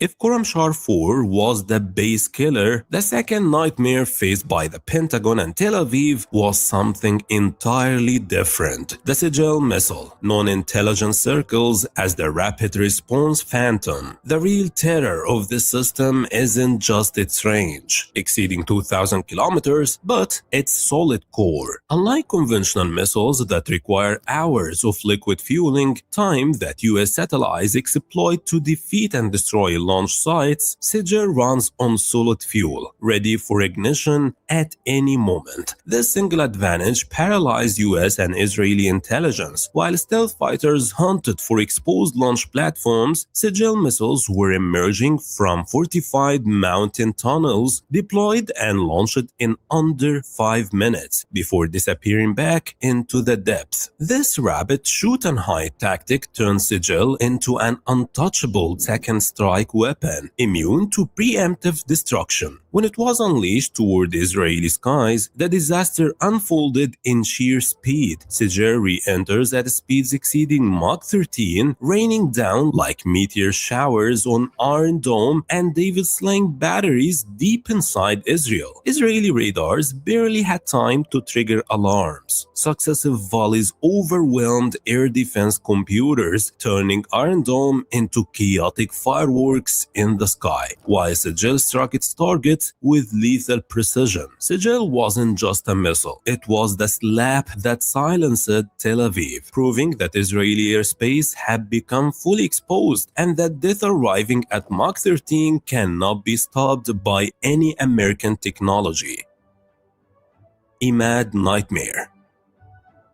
The third nightmare didn't rely on brute force, but on tactical deception. The Imad missile, known as the precision surgeon. Modern warfare doesn't always require wiping out an entire base. Sometimes disabling its eyes and brain is enough, and that's exactly what this Iranian system achieved. This is not a blind ballistic projectile, but a missile equipped with a maneuverable re-entry vehicle capable of guidance until the moment of impact. The fear Imad created inside Pentagon and Israeli command rooms was deeply technical. While Aegis and Patriot systems calculated trajectories to intercept at predicted points, Imad's warhead would suddenly shift course in the final seconds. It weaves through the air, evades interceptors, then strikes with a margin of error measured in mere meters. During the retaliatory fury phase, Imad didn't fall randomly. It struck like a surgeon holding a scalpel. One hit precisely blinded X-band early warning radars. Another penetrated secure server rooms and encrypted communications hubs. Even Patriot batteries themselves became targets, with their radar systems hunted down one by one.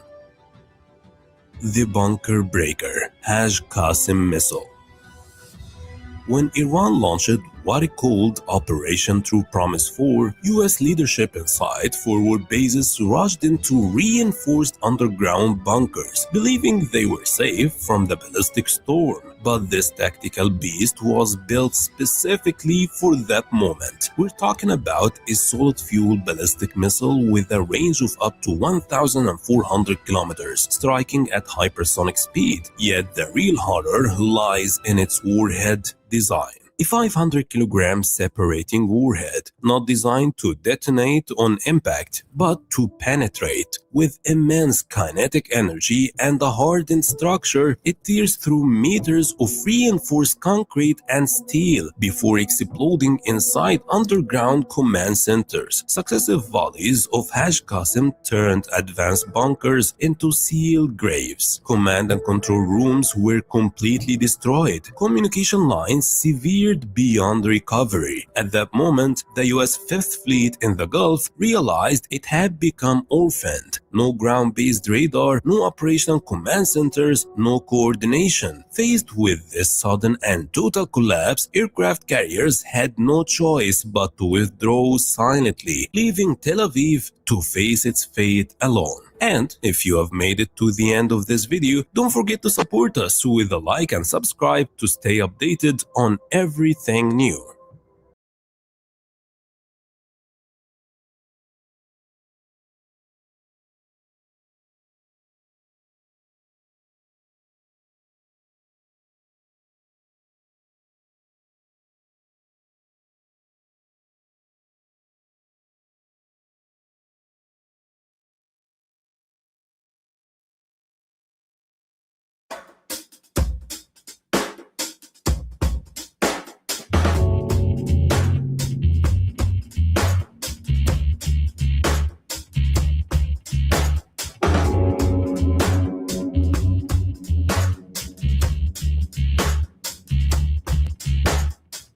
Well, my dear truth seekers, unfortunately, the situation in the Middle East continues to deteriorate rapidly.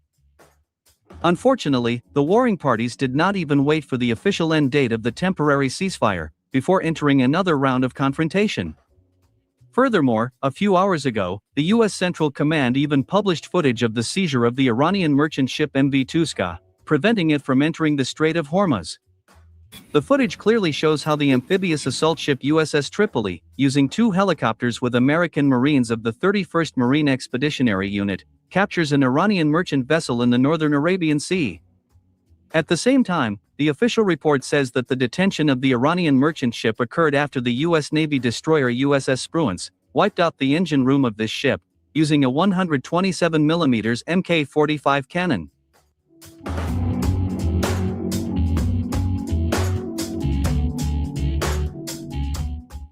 It is noteworthy that at the time of the attack, this Iranian merchant ship was en route from China to the Bandar Abbas port, in southern Iran.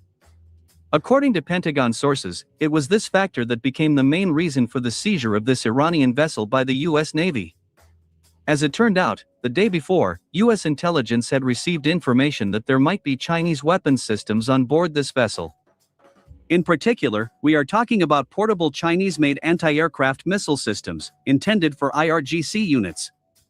At the same time, it is worth noting that even though the American Marines have already conducted a thorough search of this Iranian vessel, the US Central Command has not yet officially confirmed or denied the presence of Chinese weapons systems on this ship.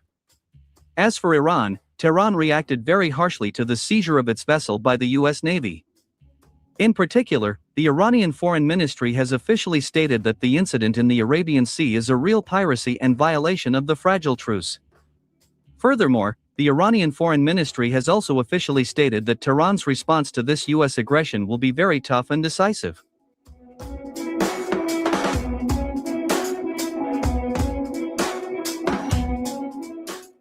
It is noteworthy that immediately after that, a representative of Iran's armed forces officially announced that the IRGC had launched a retaliatory strike against US warships that were directly involved in the seizure of an Iranian merchant ship.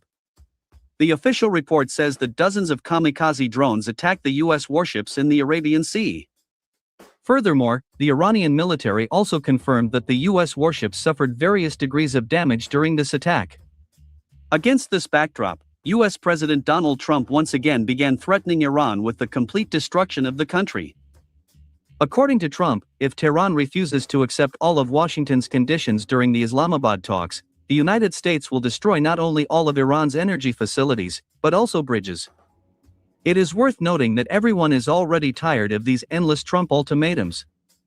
It got to the point that representatives of the Trump administration advised the current occupant of the White House not to make such statements anymore, without consulting advisors. However, as you can see, Trump doesn't give a damn about their advice. The 47th President of the United States has his own vision of the situation, in which Iran must accept all his conditions and sign an act of surrender. Otherwise, Trump promises to put an end to the Iranian killing machine by doing what other US presidents have failed to do over the past 47 years. Well, my dear friends, as you can see, Trump's ego is really off the charts. It is obvious that Trump suffers from a God complex, and that it is this factor that can provoke the outbreak of a nuclear war.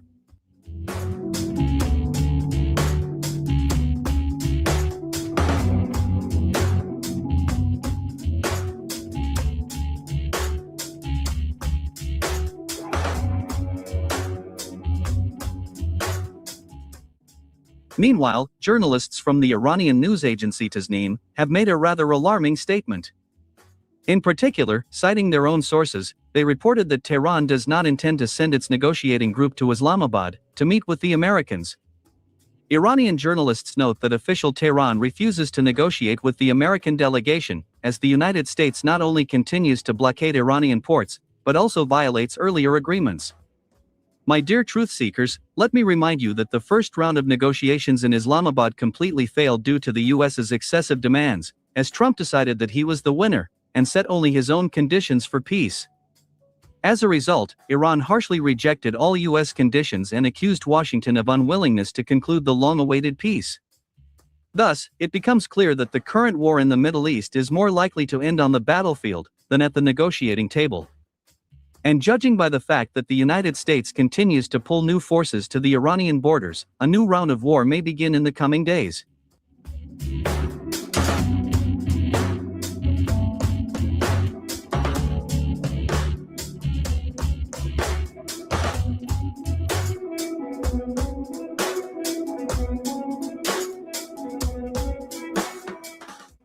Against this backdrop, on April 20th, Yemen's Houthis declared that if Trump dares to order the continuation of strikes against Iran, they will completely block the Bab el-Mandeb Strait, and that no force on this planet will be able to unblock this strategically important area of the Middle East.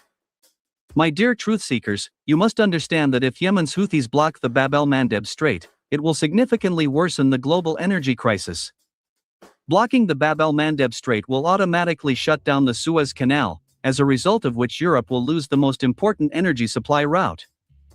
Simply put, the simultaneous blocking of the Hormuz and Bab el-Mandeb Straits can lead to the complete weakening and even destruction of the economies of those countries that depend on energy supplies.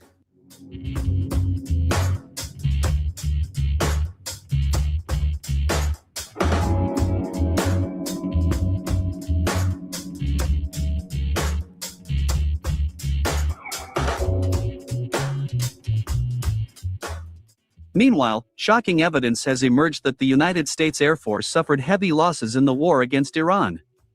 So, on April 18th, it became known that the Pentagon ordered the removal of two KC-135 fuel tankers, with serial numbers 58-0011 and 58-0018, from the aircraft graveyard, also known as Davis-Monthan Air Force Base, 5 miles southeast of downtown Tucson, Arizona. At the moment, these planes are heading to Tinker Air Force Base, located in Oklahoma City. It is reported that American engineers will try to revive these aircraft for further deployment to the war zone in the Middle East. Thus, it becomes clear that all statements by Middle Eastern sources that the U.S. Air Force lost 12 units of KC-135 fuel tankers in the war against Iran are true. Furthermore, given the fact that the efficiency of all U.S. combat planes depends on these fuel tankers, it becomes clear that Iran has found the Achilles heel of the United States. Indeed, the destruction of such a large number of fuel tankers has almost paralyzed the work of the U.S. Air Force in the Middle East. Furthermore, the failure of the U.S. Air Force in the war against Iran is also recognized by many American experts. For example, Robert Pape, an authoritative American political scientist and professor at the University of Chicago, admitted that the United States had suffered its biggest strategic defeat since the Vietnam War. Indeed, by the 40th day of the war with Iran, the United States had lost 48 aircraft. These figures are really shocking. In particular, we are talking about 4 units of F-15 fighter jets, 17 units of MQ-9 Reaper drones, 1 F-35 fighter, 2 units of A-10 Warthog attack planes, 12 units of KC-135 fuel tankers, 2 units of E-3 Sentry AWACS planes, 2 units of C-130 military transport planes, 3 units of UH-60 Black Hawk helicopters, 2 units of MH-6 Little Bird helicopters, 1 Sikorsky CH-53C Stallion helicopter, and 2 CH-47 Chinook helicopters.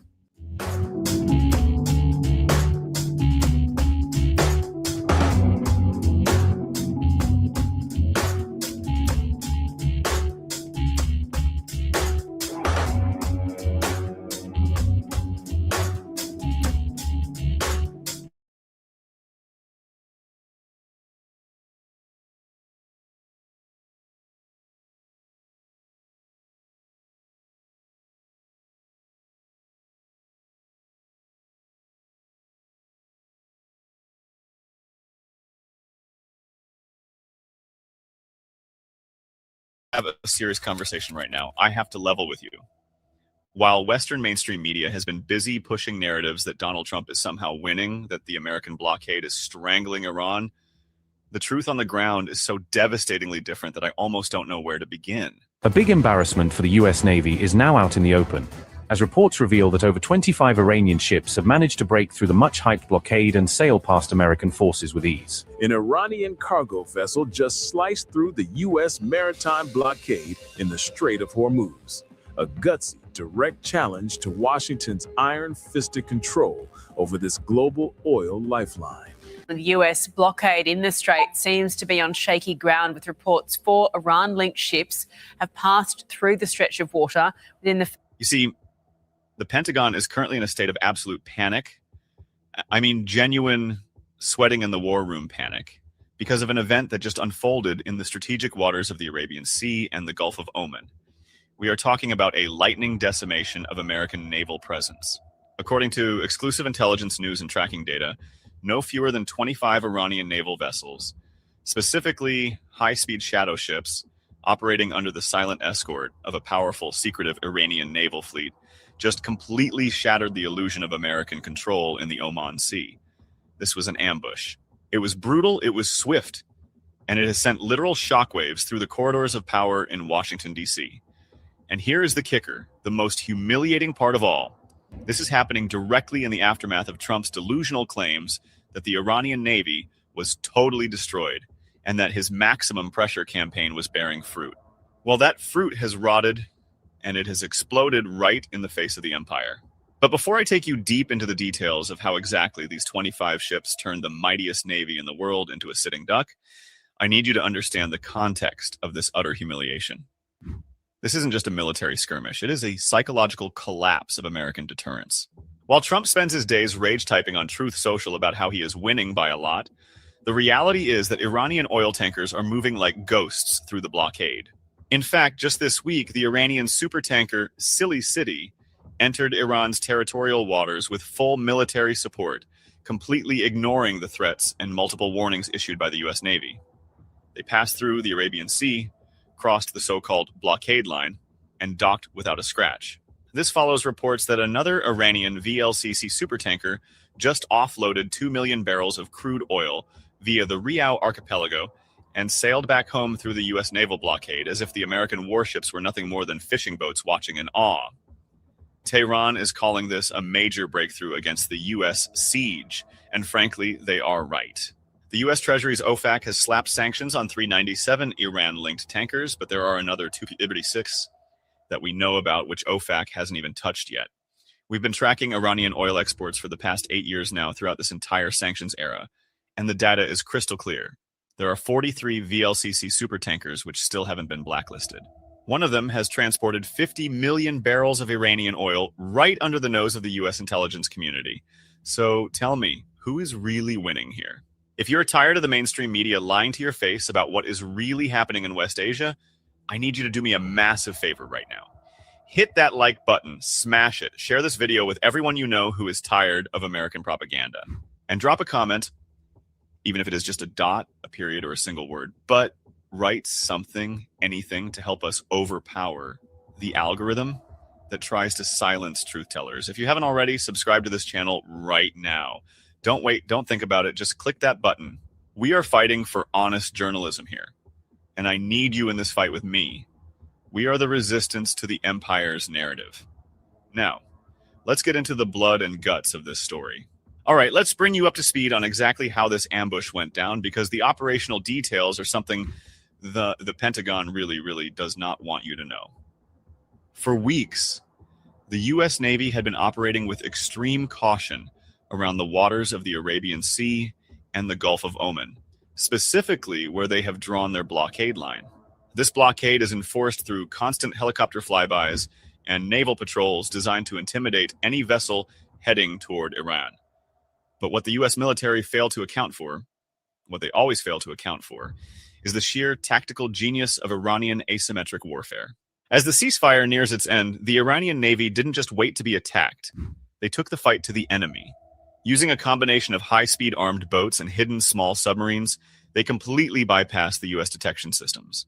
We are talking about the Mosquito fleet in action here, folks. These aren't battleships. These are swarms of Tandar-class missile boats, PACAP speedboats that can hit 50 knots, and Siraj-class racing boats that fly across the water at 60 knots.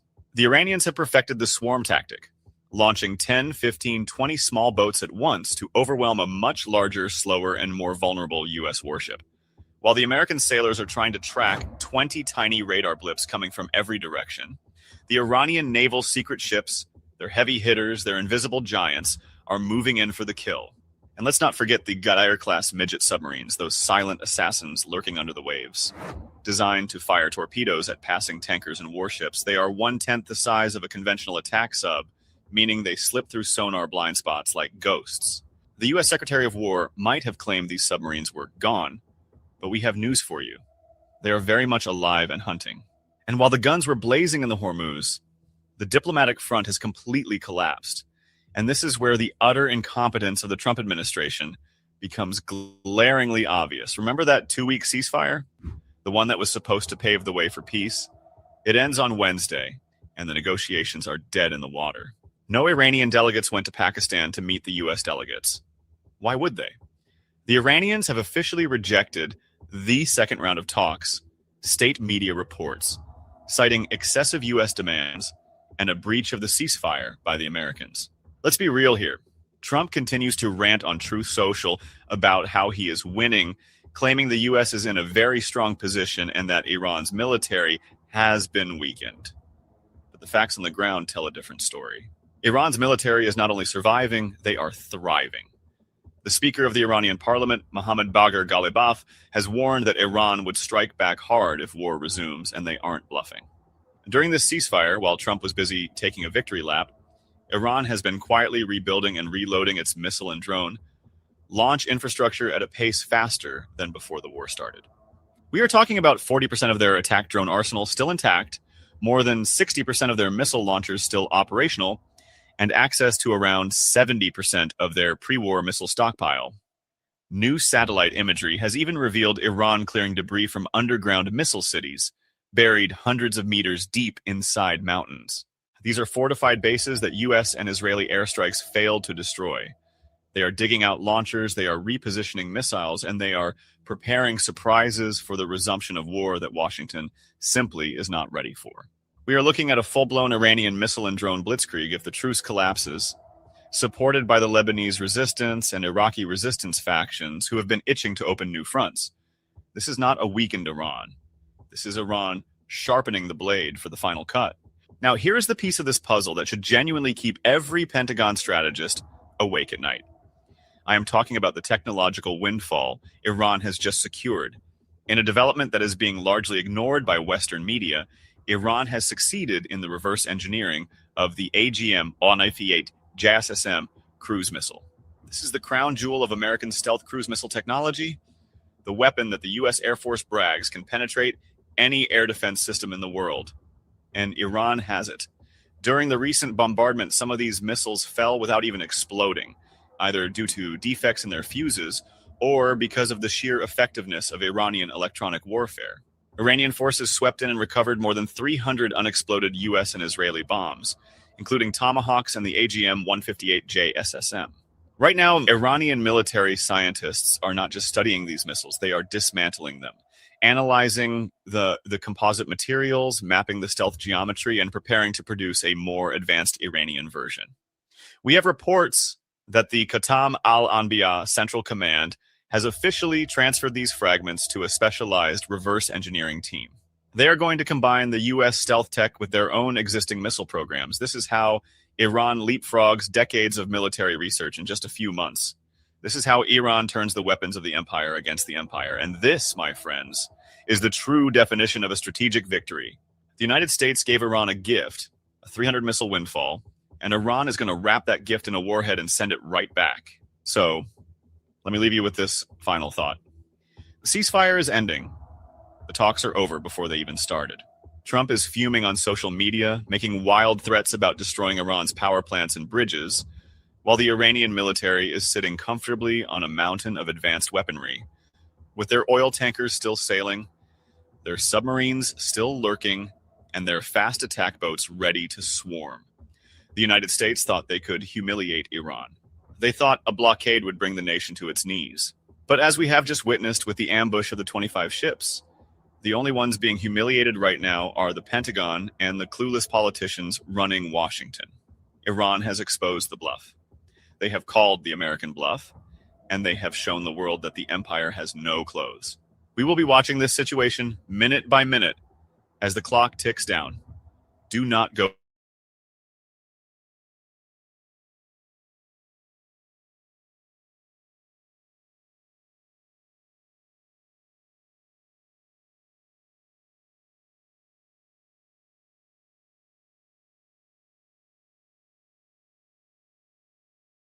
Into another violent phase. That's what we're trying to figure out today. And if that happens, where are we going? And there's nobody better to try and unpack this and figure out the right answer to all these who always provides it. And that's Colonel Douglas McGregor, defense and foreign policy analyst, former advisor to the Secretary of Defense, and highly decorated combat veteran. Doug, welcome back to the show. Hey, good to be here, Dan. Well, and this is very interesting. When I first saw that the White House was promoting that President Trump was going to be on CNBC, they were kind of really pushing it more than just a normal conversation he has. And I thought, well, he must be going to make some commentary, especially given that this is the last full day of the end of the ceasefire period. And either it's going to resume tomorrow, it's going to have to expand, or there's going to be a talk. Something has to happen tomorrow. And so we thought maybe he's going to announce something that's really bold. But instead, here's what we got.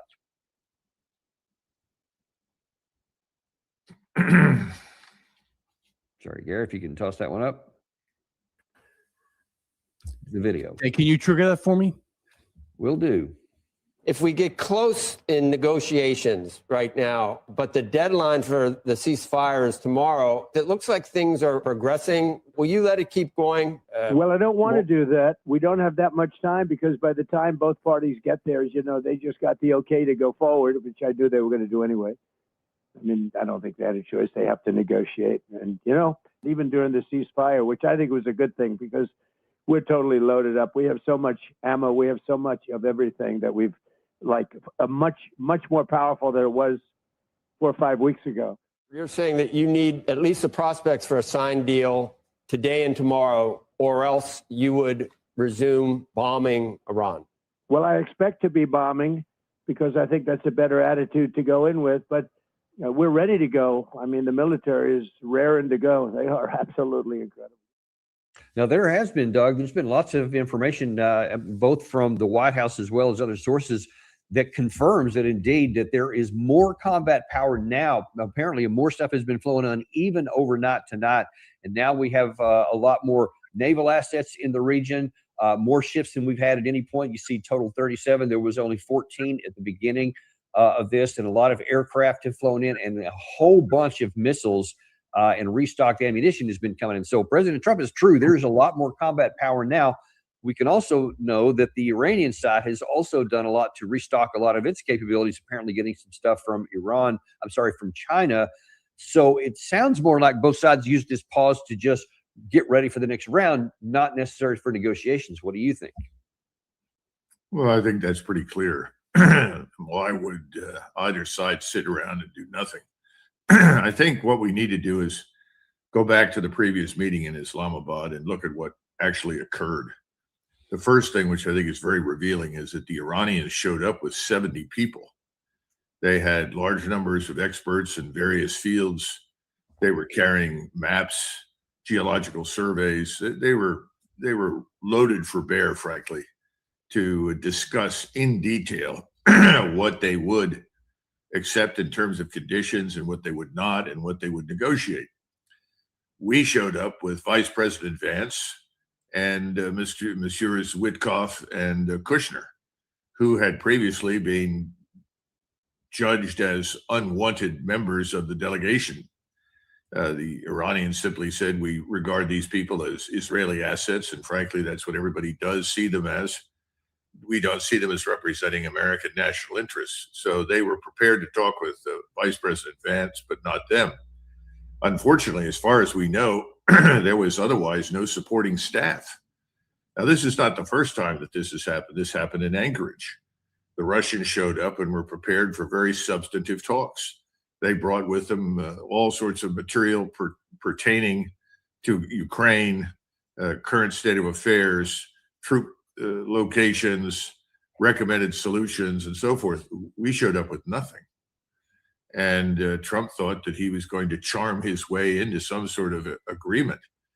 As it turned out, he conveyed the impression that we were prepared in the future to do all sorts of things. And it took some time for the Russians to discover that they were being lied to. Now, I think the Iranians know they've been lied to. So what can we expect from this meeting? You have the same people. Are they walking in with anything of substance? Are they prepared to sit there, not for a day or two, but for however long it takes to reach some sort of agreement? I'm very skeptical, and I'm sure that the Iranians are very skeptical. So that's the first part. The second part is, as far as I can tell, and I don't have access to classified information, the Iranians have made it pretty clear that the time for negotiation, as far as they're concerned, is over. They're not interested in talking anymore. Frankly, there was a lot of opposition to signing on for the ceasefire that we wanted. Thanks to Donald Trump and the support from the media that he gets with regard to his public statements, the American people were under the impression that somehow or another we were in the driver's seat. We're not. The strategic initiative firmly rests inside Iranian hands. So at this stage, first of all, I have to see evidence, tangible evidence from the Iranians that they have agreed to show up. Otherwise, my assumption is Vance and the two assets will fly in and meet with themselves. But right now, there's just nothing from the Iranian government that substantiates the willingness to participate in the meeting. Then finally, this point, the Iranians aren't asking for this meeting. And contrary to what Donald Trump says, they don't need a deal. That's a bunch of crap. Donald Trump, I think, is finally beginning to come to terms with reality that he's responsible for sending the world into what is likely going to be, at best, a deep recession and more likely a depression. We're headed to a recession, and the question now is how bad is it going to get? And we can talk more about that in the future during the hour, but I think the American people just have been blindsided, and Trump blindsides everybody over and over and over again with nonsense. So it's very hard for the average American citizen to sort truth from reality. But the reality is there's no evidence the Iranians are going to show up, and there's no evidence that any sort of agreement is going to be reached. Well, there's not, and I literally I'm continuing to refresh my browser here to see if there's any news. So far, no commentary on any of the official Iranian channels, none of them. But there was, though, an interesting interview this morning on Dropsite News where a Professor Ahmadian from the University of Tehran was interviewed by Jeremy Scahill, and he was asking him some questions specifically about where is Iran on their non-negotiable terms? What do they have to have? I think the Iranians have made it clear they're not willing to let go of their highly enriched uranium. They are willing, though, to dilute it back to 20 and then below that, 20% and below that. But giving it up, that's not an option. We had the spokesperson of the foreign ministry saying that the uranium is like Iran's soil. We will not give it up to the United States or any other party. Things have changed to no return, to my understanding. The Strait is the key and is the table of negotiations. Everything is being put on that table. You want to get into negotiations, the Iranians say to the United States, stop the war in Lebanon. You want to have free flow of shipments and goods through the Strait, then you have to give Iran the remedies to what you did to the infrastructure and the sanctions, unilateral sanctions you imposed on Iran. So he's saying we will not give up enrichment. We will not give up the nuclear material. We will ask for sanctions and we will ask for reparations as well, which are all complete non-negotiable. So if that's where Iran is, and they say with the Strait of Hormuz as their negotiating position, we're not going to budge anywhere. So what does that tell you about these negotiations? Well, I think Ahmadian was being very straightforward and honest, something that would be refreshing from the White House, but I don't think we're going to get it. Dropside News, by the way, is doing a great job. And I have to commend the work of Jeremy Scahill, because he's very, very clear and unambiguous when he says something. And if he doesn't know or doesn't have the information, he doesn't say anything. Again, I wish we had that from the White House. Dan, I'm afraid that Donald Trump is in an extremely dangerous position. You'll recall just a week or two ago, I said, and I think I said it to several people, Donald Trump is beginning to realize that he faces national humiliation here at home and international humiliation abroad. He's walked into a giant bear trap and he's stuck, and there's no easy way out. One of the things that I think is most important for everybody to understand right now is that Donald Trump has single-handedly reversed the Green Revolution. Now, a lot of Americans today don't understand what that was. But the truth is, in the aftermath of World War II, we developed fertilizers, exceptional fertilizers, ways to grow food that we had not had previously. This Green Revolution allowed hundreds of millions, actually billions of people to live an infinitely better life. And naturally, that also meant they could reproduce. The global South right now is in terrible shape, whether it's Vietnam, the Philippines, Thailand, Indonesia, Malaysia. All of these countries now are suffering. One of the reasons they're suffering is because 50% of the world's supply of urea comes from the Middle East, comes through the Persian Gulf. Iran alone is the second largest global supplier. Global urea production is roughly 220 million tons a year. And why is it produced in such large quantities? Well, that's because other than ammonia, urea has the largest and highest nitrogen content of all industrial chemicals. The point is that these fertilizers with nitrogen and phosphate combined with urea are coming from major suppliers like Qatar and Saudi Arabia. And sulfur, nearly 50% of the world's sulfur exports pass through the Strait. We talk all the time about oil. Yes, oil is a problem. Roughly 10 million to perhaps 13 million barrels of oil globally are missing. But it's not just oil. It's all of these petroleum products and those things connected with it. I think Donald Trump is taking phone calls now, and if he isn't, then somebody else in his office is, from world leaders telling him, look, whatever you think you were going to accomplish, it hasn't worked. The world is in a lot of trouble.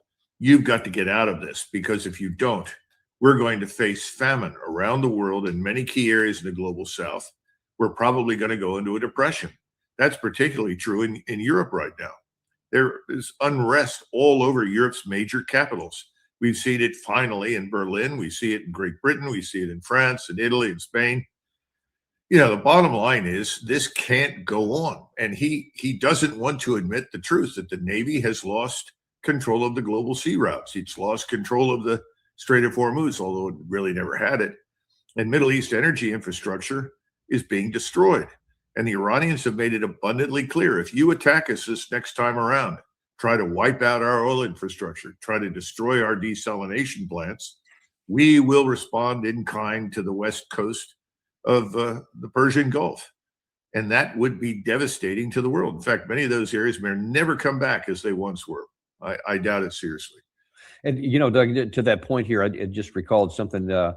Sorry, Gary, I didn't get a chance to give you this morning, but this is Christine Lagarde talking about that exact issue inside of Europe. Happening in the energy world. So if the disruption persists long enough, the adjustment shifts from prices, which we are putting up with now, to possibly rationing with very different economic consequences. Higher prices are primarily inflationary. Shortages hit output directly and are worse for growth. Overall, there have been so far limited signs of supply chain disruption, both globally and in the euro area. But local tensions are visible. Jet fuel prices have roughly doubled since the outbreak of the conflict, and rationing has been imposed at some individual airports in Europe since early April. And I'm not talking about what's happening in the rest of the world.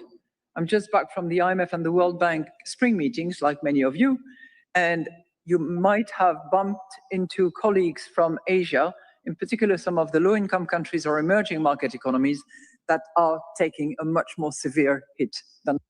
And that's exactly what you just said there. And so she's validated that. But you see that she is very, very worried about that problem. So what does that tell you about what these negotiate? Because that seems to put a real motivation on getting something done pretty quick, or these things are going to start really manifesting. Well, I think she's worried about something she didn't mention, and that is that most of the governments that we see in Europe's capitals, places like London, Paris, Berlin, and so forth, are going to be swept away. These are the globalist elites that have been driving us into disaster, starting in February of 2022 with the stupid war against the Russians in support of this corrupt regime in Kiev, in the hopes that Russia could be harmed. That failed miserably. We have largely sustained our support for it, unfortunately, but we're no longer talking about it. It has escaped a lot of notice inside the United States. The Russians certainly haven't forgotten about it. And I think then you have to go to the Persian Gulf business, and everybody assumed that this was going to be over in a few days. There was no chance of that. The Iranians have been preparing for decades to deal with this issue. And they have stockpiled a great deal, not just weapons and ammunition, but other things that they need to survive. And their population is firmly behind them. All this nonsense about the population rising up has gone away. So I think she's saying, look, we're all in trouble. We, the elites that are responsible for the debacle that we are in right now, are finally going to be held accountable because we can't do the minimums. What are the minimums? You have to protect the population, shelter the population, feed the population. That's what people in all the Western countries expect their governments to secure for them. We're failing.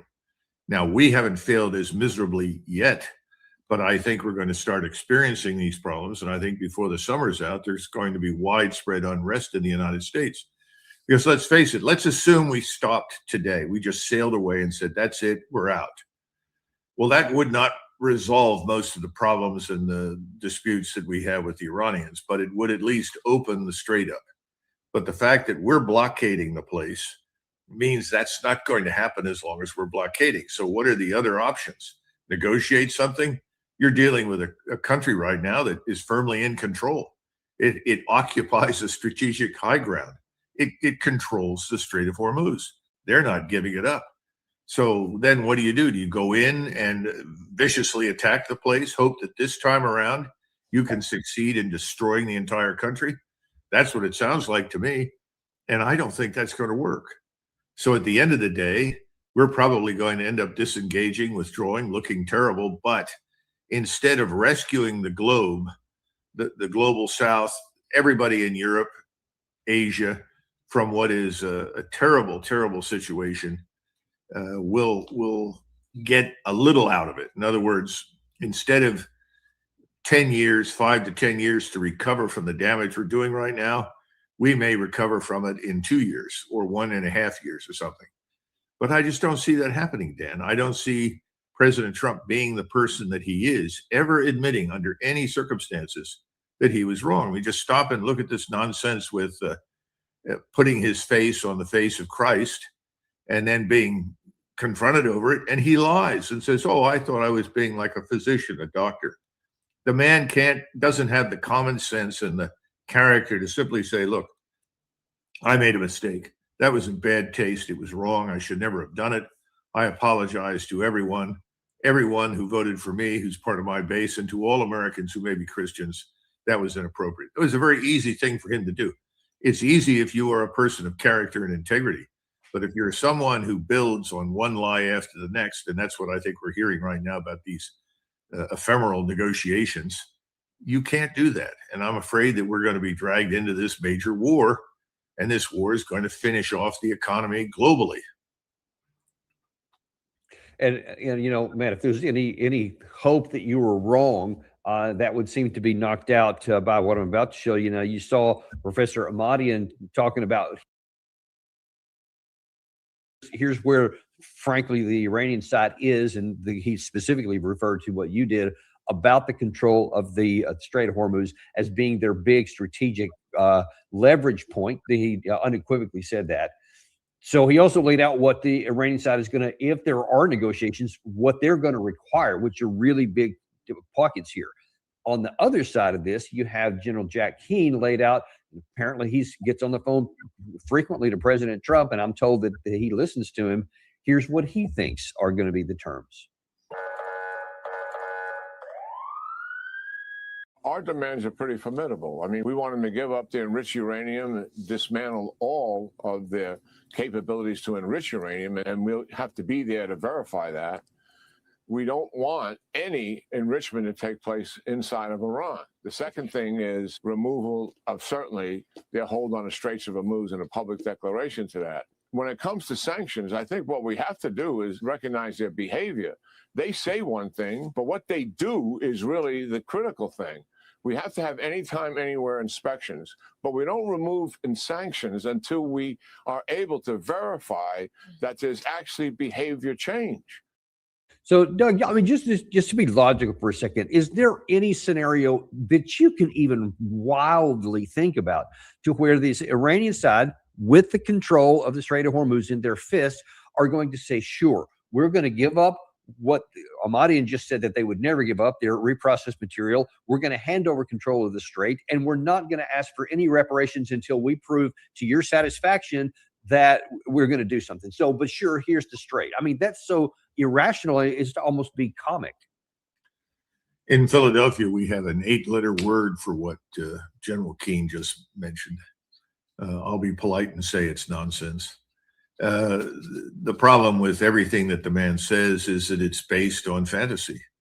The supposition is part of the, ideological fantasy that's being fed to the American people.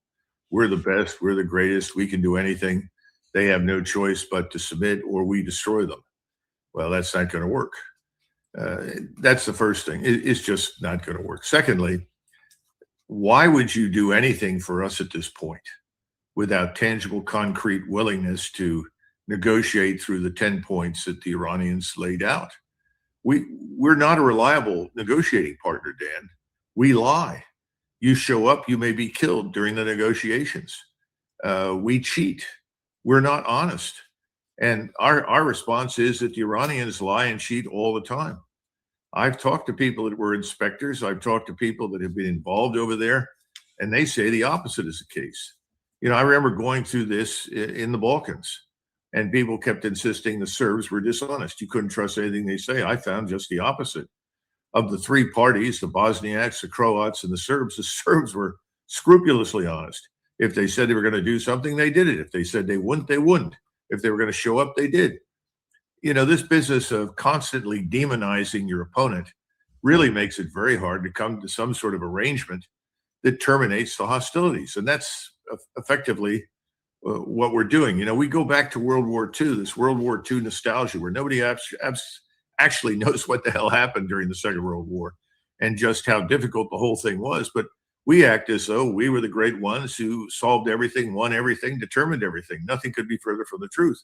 But one of the things tragically that we did is that we so completely demonized our opponents that we made it possible to destroy them completely, to the point where we had to spend 50 years compensating for the destruction of the power they once held. This business of now setting out to destroy Iran because they refuse to accept our terms is equally insane. Only this time around, Iran is in a far better position than we realize. And the Chinese and the Russians and many others are very interested not only in seeing Iran successful and survive, but they want Iran to be a partner in the future with regard to the Strait of Hormuz. You know, we've mentioned this before. The Dardanelles was a failure. The British at least had the presence of mind to come to the Montreux Convention and sign over the rights to determine who goes through or doesn't go through based on very clear, unambiguous conditions to the Turks. There hasn't been a problem in the Straits of with the Convention of Montreux since 1926. It's worked very well, but we insist that we should be the ones to make the determination. And we readily admit that, but for a few items, we're not really that dependent on the Persian Gulf. The rest of the world is. None of this makes any sense. And we're headed for a serious, serious fall. And I think we have to look at the rest of the region. People are not paying attention to what's going on in Turkey. People are not paying attention to Egypt. These countries are gearing up for some action. I don't know exactly when, where, and how, and under what circumstances, but the whole region is turning against us. And we would do well to ignore these so-called Epstein elites that govern the Emirates and places like that in Saudi Arabia. These people are finished. The populations there know they're corrupt and evil and want nothing to do with them. We need to start thinking about our place in the world, not as the world's dictator, but as a participant in what really is a multipolar world, and a world in which there are multiple great powers, and start dealing with people on the basis of mutual respect, not bullying. But that's not going to happen with this president. That's pretty clear. It's not. And in fact, I would go so far as to say is nobody in power right now. Even you could say the Biden administration in some ways was even worse at the senior level, though that's a hard standard to go beneath. But there was a comment here by an Israeli analyst here that I thought was really poignant. His name is Danny Citrinowitz. Sorry if I didn't pronounce that right. Really, I think quantifies why we're in this trouble. He said, Washington still doesn't understand Iran. Yet again, we are seeing evidence of how poorly Washington understands the Iranian regime. The persistent belief that a single decisive move like a naval blockade, strikes on critical infrastructure, or even targeting and killing senior officials could fundamentally change Tehran's behavior reflects a profound misreading of their system. This point cannot be stressed enough. When faced with a choice between conceding to U.S. demands and escalating a confrontation, it believes it can manage and even win. Iran's decision is not difficult to predict. It will not capitulate. And then I think even the more important things, he said there is no scenario in which one dramatic move forces the Iranian regime to raise a white flag. No pressure campaign, not military actions, and not symbolic shows of force. And yet American polity continues to go after that elusive silver bullet, meaning a single action that will deliver a quick, decisive victory. That search is bound to fail. And I mean, he wrote that, but I mean, it's stuff that you've said many times. But that just goes to show, and whether we're talking Jack Keane, Mike Pompeo, General Keith Kellogg et al., Trump, all these folks, Rubio, Hegseth, they all seem to be of this same, I don't know what you call blindness or self-delusion, but something as an elite cohort, they seem unable to come to what it seems to me to be common sense. Well, there's a documentary that one can watch on YouTube about Secretary of Defense McNamara, and it's all about Vietnam. And what does he say at the conclusion? We just did not understand their culture. We did not understand the opponent. Well, the sad truth of the matter is there were large numbers of people before 1965, during the Vietnam War, and afterwards who absolutely understood, gave excellent advice, and they were ignored. It wasn't a question of not understanding. It's not wanting to hear the message. That's a big problem in Washington. It's not that there aren't people who know what they're talking about. It's just that there are people that don't care. And President Trump and his so-called advisors, this little circle around him, fall into that category.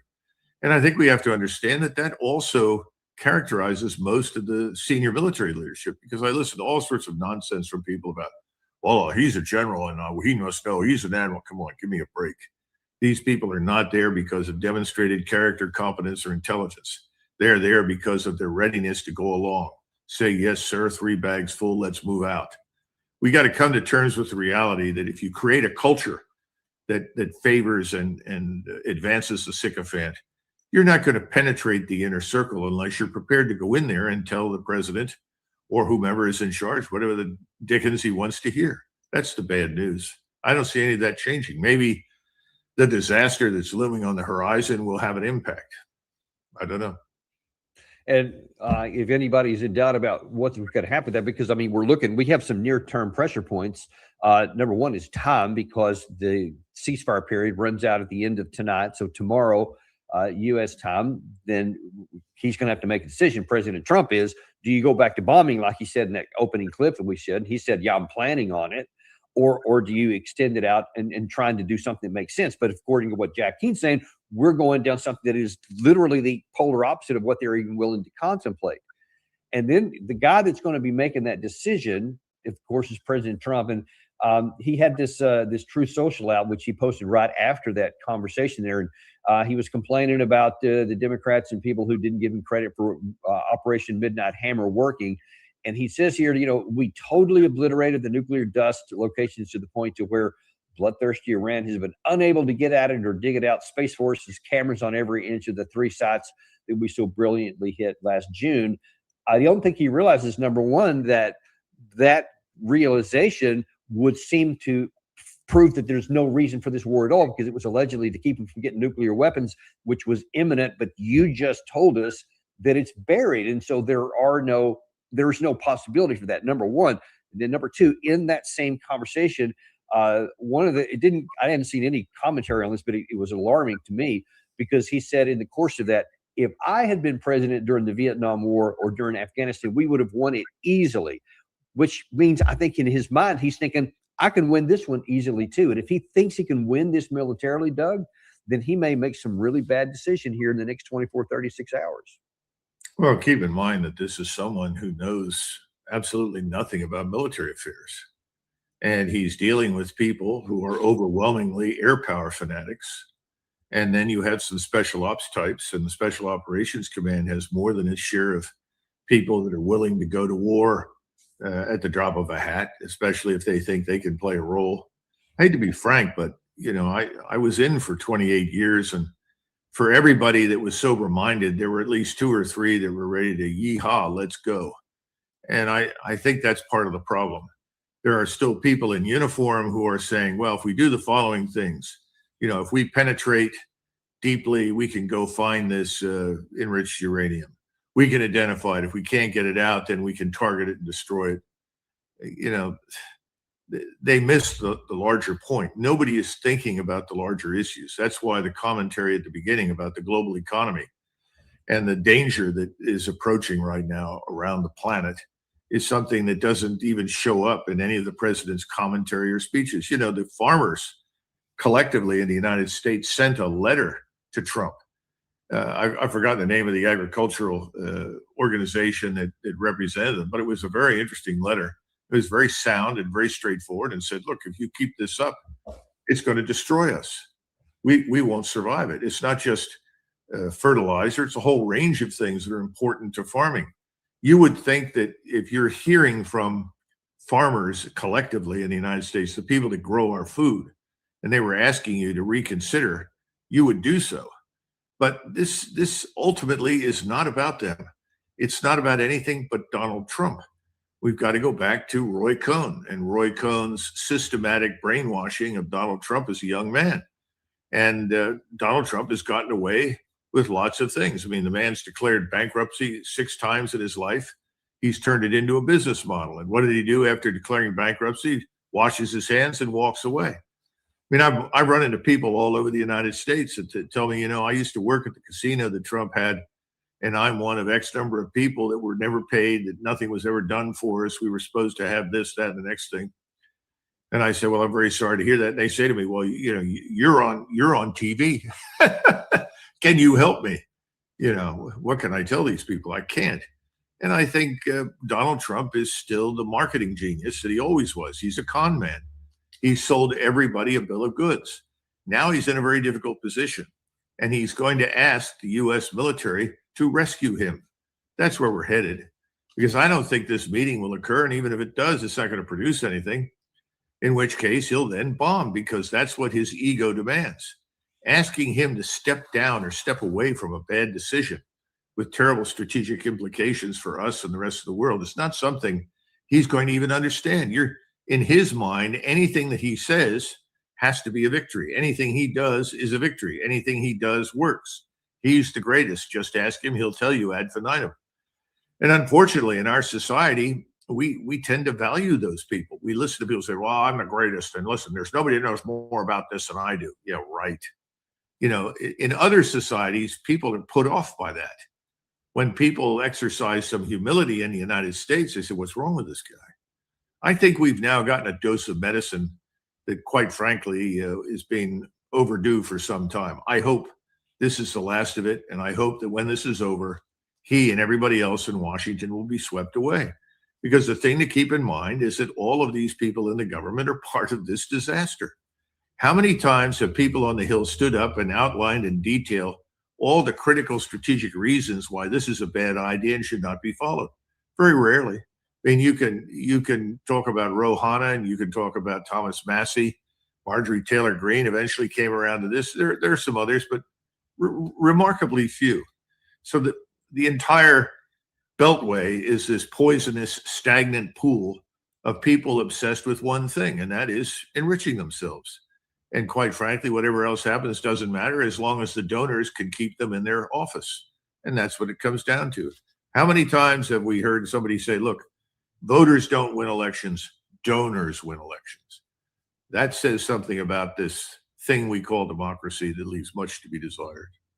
Indeed, it does. And I want to look at the, because you mentioned if these talks happen. So I'm showing you here, this is their senior negotiator, Ghalibaf, who's their Speaker of the Islamic Parliament. This is the only thing he has posted so far today. They'll sell war to make what great again? Inflation, unaffordability, oligarchs, etc. That's very interesting, because he still has not addressed whether or not they're going to even have these negotiations. That's an odd thing for him to post. Something else that was odd by Professor Morandi, whom I think you know. He posted this, and as you'll see on the timestamp there, it was right about the time President Trump finished speaking this morning. And his statement, everyone should immediately leave the UAE, Qatar, Bahrain, Saudi, and Kuwait. Sailors on ships in the Persian Gulf must be prepared to evacuate their ships. This is especially urgent for ships near the Strait of Hormuz, which will be destroyed first. Time is running out. I texted him back as soon as I saw that, and I said, well, given that there's supposed to be talks today, is there a subtle message here? And he actually replied just a second ago, and he said that unless Trump changes course, there will be no talks. And he goes, yes, and I think you're absolutely correct that this is a situation that everybody is preparing for conflict and renewed fighting. So the Iranians still have not officially said they were going to join it. He's not officially. He told us that last time he was on the show. He said, I'm not connected with the government, but he clearly is connected to folks who are. And so I think we have to take that very seriously. And I mean, it sounds self-evident, but what does that tell you about what's coming within the next 2 or 3 days? Well, he's reaffirming what the Iranians have said they would do, which is if you attack us on the scale that you're promising and you hit the targets that you say you're going to hit, then we are going to strike the west coast of the Persian Gulf from the border between UAE and Oman all the way up to Kuwait. And we are going to incinerate, destroy, annihilate, use whatever, fancy terms that Donald Trump likes to talk in terms of. And that's what they're going to do. And when that happens, you're talking about a very long time before things are rebuilt. And it makes it absolutely clear that the status quo is no longer sustainable. And I think people need to understand that one of the things that the Iranians want is they want us out of the Gulf. We have tried to encircle Iran. After having encircled the Soviet Union, at least in terms of containment, We seem to think that that was the answer for everything. And so this containment strategy, which was never supposed to be hopelessly militarized, is now the preferred option. We've tried to surround Iran. We're talking about containing China, which is astonishing. If you look at the size of China and its population, its importance. By the way, if you could turn to that chart that I sent earlier today very briefly, there's something that Americans need to understand. You know, pushing up borrowing costs everywhere except in China. Now, what does that mean? What that means is that China is stable. China is the world's creditor now, not the United States. And China is becoming the global safe haven for wealth, not the United States. Just look at the lines, where they go. What does this mean to the bonds, the treasuries? It means that the yields are rising. They have to rise or you can't attract any investment. That's unsustainable. So quite frankly, I think regardless of what Trump does at this stage, we've seen the end of the petrodollar. That's done. We're going to see probably the yuan petro or the petro basket of currencies or something else, but the petrodollar is finished. That is a huge foundational stone for our prosperity in the world. And, you know, Americans need to understand that what we've done is destroy ourselves with this war. Whatever damage we think we've done to Iran, the long-term strategic damage to our country and to the rest of the world is far greater. Iran will survive. Iran will come back. There's no doubt about it.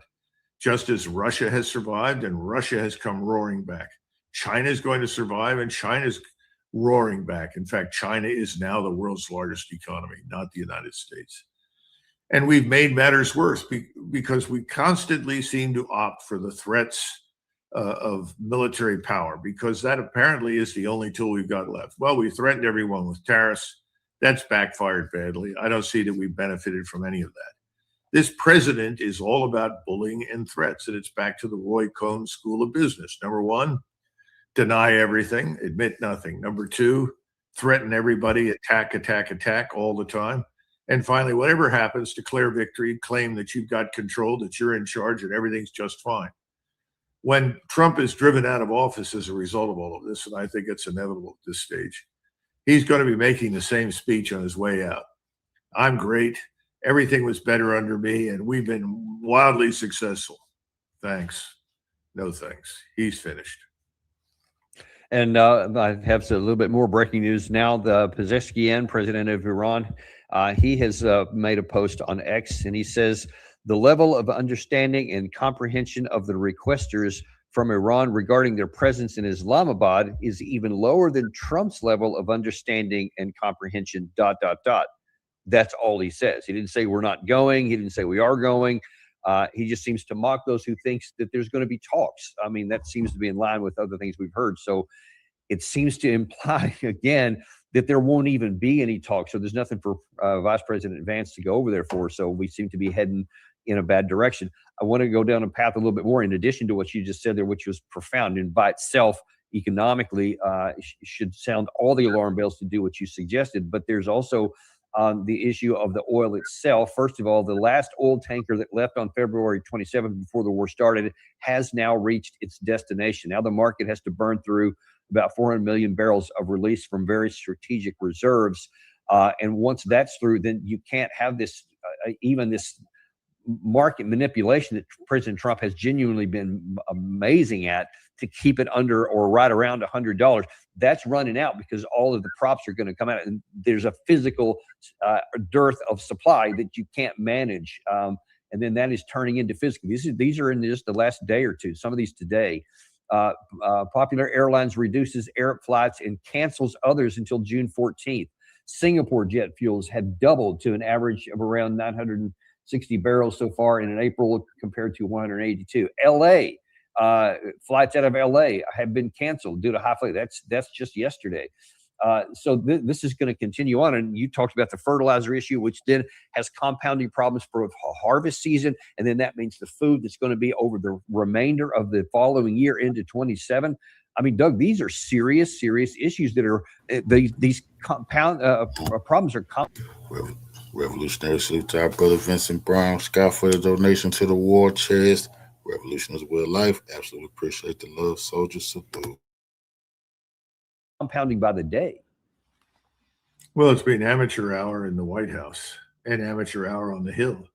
None of these people have the intellectual or professional depth to do their jobs. That's the simplest explanation for the terrible position we put ourselves in. It's just that now the so-called curtain is being pulled back. The rest of the world recognizes us for what we are. We're not serious. We're not a serious country. And I'm afraid that that's the widespread opinion of us.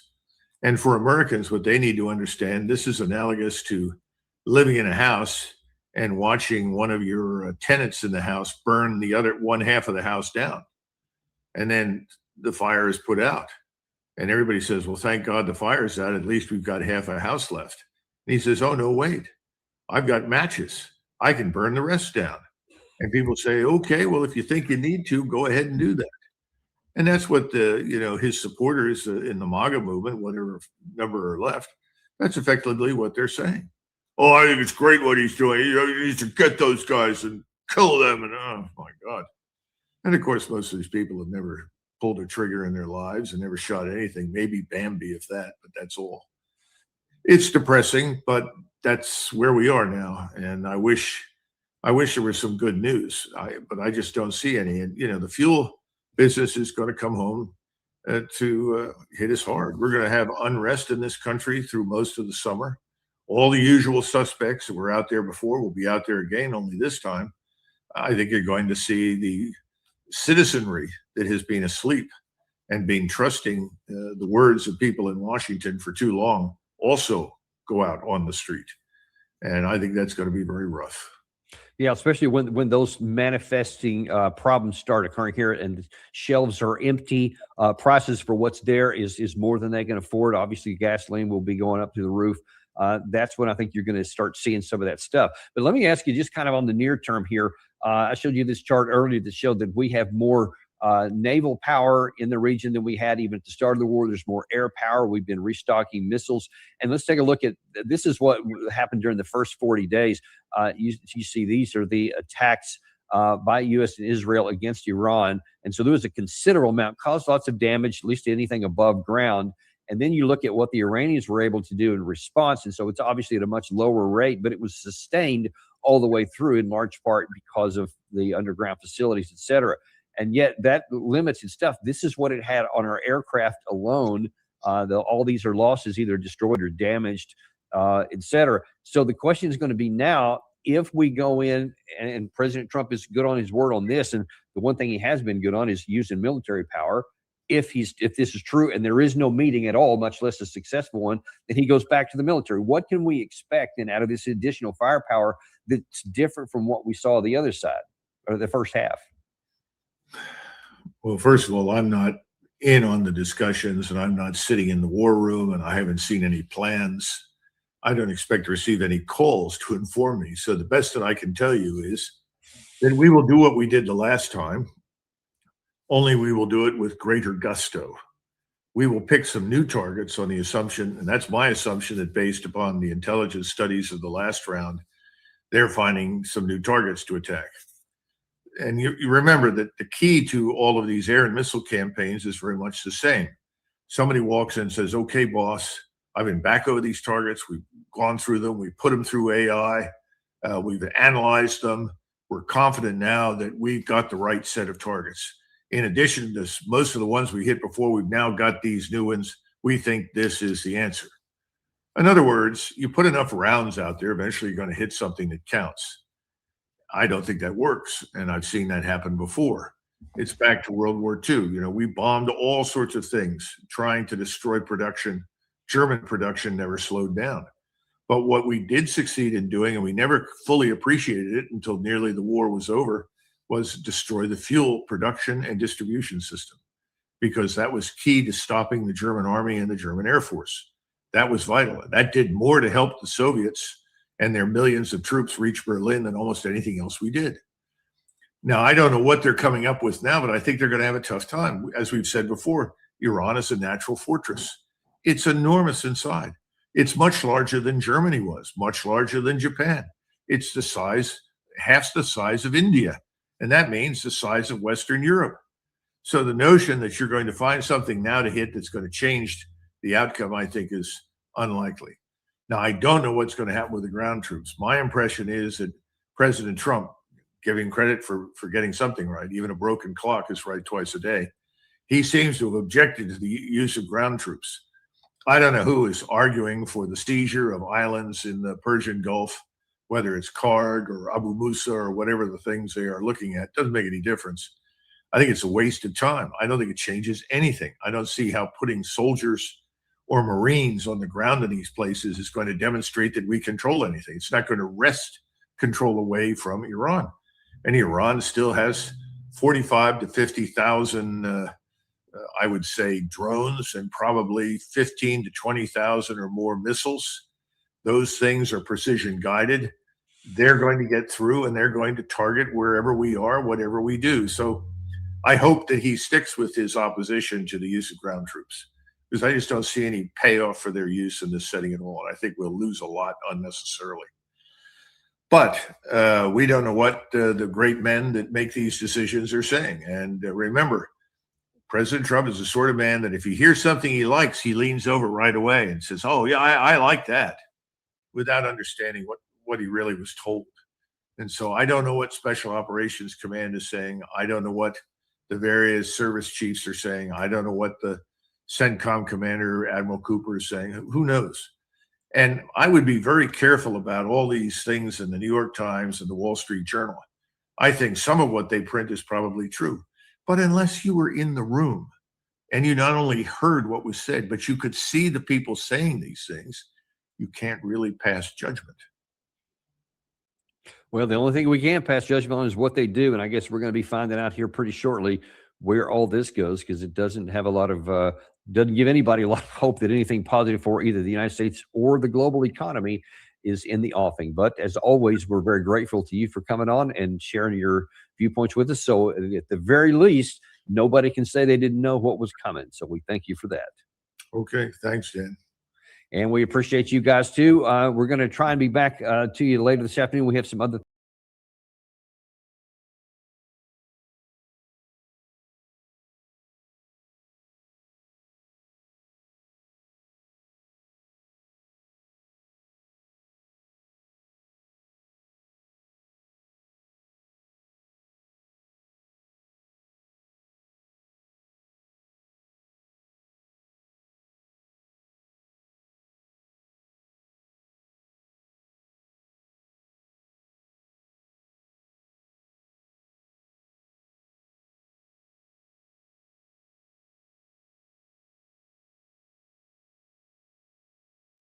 any delegation is heading to Pakistan. Iran denies any delegation is heading to Pakistan. No negotiations under threat and broken promises. Iranian television denied on Tuesday reports that Iranian delegation had gone to the Pakistani capital, Islamabad, stressing that so far no delegation, whether main or sub-delegation, has gone. Contrary to the United States, by the way, because the United States already has a delegation. Yes, it does not include J.D. Vance, but they have an initial delegation. The report continued after confirming that they haven't sent a delegation, that they pointed out the news have been circulating since Saturday about the determination or arrival of the Iranian delegation in Pakistan was incorrect, and he denied that any date has been set for a meeting, whether on Monday evening or Tuesday morning, reported by some American and regional media outlets. So we're talking about American reports saying that some of them are there. One of the reports said that Ghalibaf and J.D. Vance will be there on the dawn of Wednesday, right? The similar outlets that published the same lies before, that there is an Iranian delegation, they're on the way. State television confirmed that Iranian officials since Sunday evening stressed a firm position of not accepting negotiations under threat and broken promises. And there was also a statement from Mohammad Bagher Qalibaf, the spokesman of the Iranian parliament, who said that Trump, by imposing a siege and violating the ceasefire, seeks to turn this negotiating table in his own imagination into a table of surrender or to justify renewed warmongering. We do not accept negotiations under the shadow of threats, and in the past 2 weeks, we have prepared to reveal new cards in the battlefield. That's where it gets interesting. So Iran has been preparing militarily for the war going back, and a full-blown war, as a matter of fact. This was also confirmed, and there was more elaboration from the Khatam al-Anbiya HQ in Iran, who said the following: Tehran is ready to respond appropriately to any enemy violation. Major General Ali Abdullahi confirmed that the armed forces have full control over navigation in Hormuz and are preventing Washington from exploiting the silence on the ground. So he also added in a statement marking the anniversary of the founding of the Islamic Revolutionary Guards Corps in Iran that the brave Iranian armed forces are ready to deliver decisive, immediate attacks that are effective responses to the enemy's threats. He pointed out that the field superiority of the Iranian armed forces will cut off the illusions of US President Donald Trump and his misleading narratives about the reality of the front, stressing its absolute efficiency in managing and controlling the Strait of Hormuz, despite the current state of military silence, concluding that Tehran will respond appropriately to any violation of the pledges. So both sides are confirming full readiness here, and Iran is threatening with something bigger if the United States would resume to the state of war. So what is the likelihood of either situation happening? Number one, there is a chance that the United States would have concessions. They've done it before. Iran told them that we're not coming into these negotiations before unless Lebanon is included. They did indeed include Lebanon. In previous negotiation attempts, Iran, we need to remember that very well. The United States has been soliciting calls with Iran and has been trying to communicate with Iran since the beginning. Let's not forget that. They wanted to negotiate from the beginning. They thought, of course, with their neo-colonial mentality and supremacy complexes, that they can kill the Iranian supreme leader and the school girls in Iran and have this destruction, and Iran would come rushing to the table. They went directly and indirectly to try and talk with Iran. Iran wasn't even responding. Iran was just implementing what needs to be implemented according to their approach with the United States. So the United States was begging for talks. Iran was ignoring. When did the talks begin?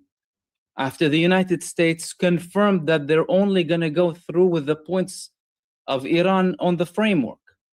And after they went into that, they're trying to play around now and take a step back from these same points that they agreed to, which leads us to think that this is a situation where the United States actually wanted a breather, nothing else. The United States was in a position where it accepted Iran's framework. They weren't talking to them before. Iran only came after the United States acceptance and after the United States had concessions to do with Lebanon, because Netanyahu was trying to say keep Lebanon out of the equation. And now that they're talking, they're saying that they're violating. And he's hoping that he can trick them or fool them into some sort of an agreement that will not grant Iran its rights. Based on international law, by the way. Because we have a mafia running the world. It's a cartel. It's the genocide cartel, like we used to call the genocide coalition in the Red Sea of the US and Britain protecting Israel. This is the genocide cartel led by Donald Trump, the head of the mafia. No international law, no nothing. What Iran wants is basic rights. They are granted these rights by international law. Do you know what? Without put international law on the side, okay, put anything on the side. Basic common sense. Each country's sovereignty, non-interference. What's your business to tell other countries what to do and what not? Who are you? Why does this colonialist mentality even exist to this day? Who do you think you are? Of course, there's a big problem in the sense that some puppet regimes and vassal states normalize that. Some of them are Iran's neighbors. But the United States isn't used to dealing with countries with dignity and power willing to impose their conditions, which are very basic, by the way. Iran isn't looking for anything on top of what it's actually entitled to, contrary to the Americans and the Israelis and the Europeans, all of the establishments that are looking to impose their conditions on other countries under the pretext that they represent the international community. You represent no one but your elite genocidal murderers. You don't represent anyone. You don't even represent your own people. Your people loathe you. They despise you. Your people are standing with Iran against your establishments who are there protecting pedophiles and child traffickers. And yet they want to try and impose their conditions on Iran. Who are you? It's ridiculous. The whole thing is ridiculous. The fact that they're talking about the nuclear and what they're entitled to enrich and what not to enrich. The fact that they dare to tell Iran what kind of things they should develop or not develop. And Iran is putting up with none of that. And that's why they did not go into any negotiations unless they were based on the 10-point framework. And Trump agreed to it. And Iran went not trusting the United States, but for the sake of the mediation happening from their neighbors. And to show the whole world that they still have a goodwill to negotiate, and they're not the side who is outright refusing, of course, with their demands, with their basic demands. Because before they were rightfully denying any talks. Anyway, there's an argument that they were entitled to refuse any talks with the United States now anyway. But again, what Trump is doing is proving time after time that there's no one to talk to. You're talking about a group of individuals who have no connection with the needs and demands of the American people, no sentiment, no value to human life altogether, genocidal supremacist mentality, work on behalf of foreign countries, a foreign country, lobby on behalf of a genocidal war criminal entity that commits genocide and slaughters children in broad daylight and brags about it and rapes people and protects pedophiles. In summary, that is the situation that we have. Is he going to concede based on certain developments, or is he getting a boost of false confidence after certain deployments that makes him think that he can do something with Iran? The next 24 hours will show us exactly what's going to happen. If Iran goes, that means there were concessions. If Iran doesn't go, that means the United States is hell-bent on continuing this war and potentially expanding it even further. Right now, misinformation spreads faster than facts.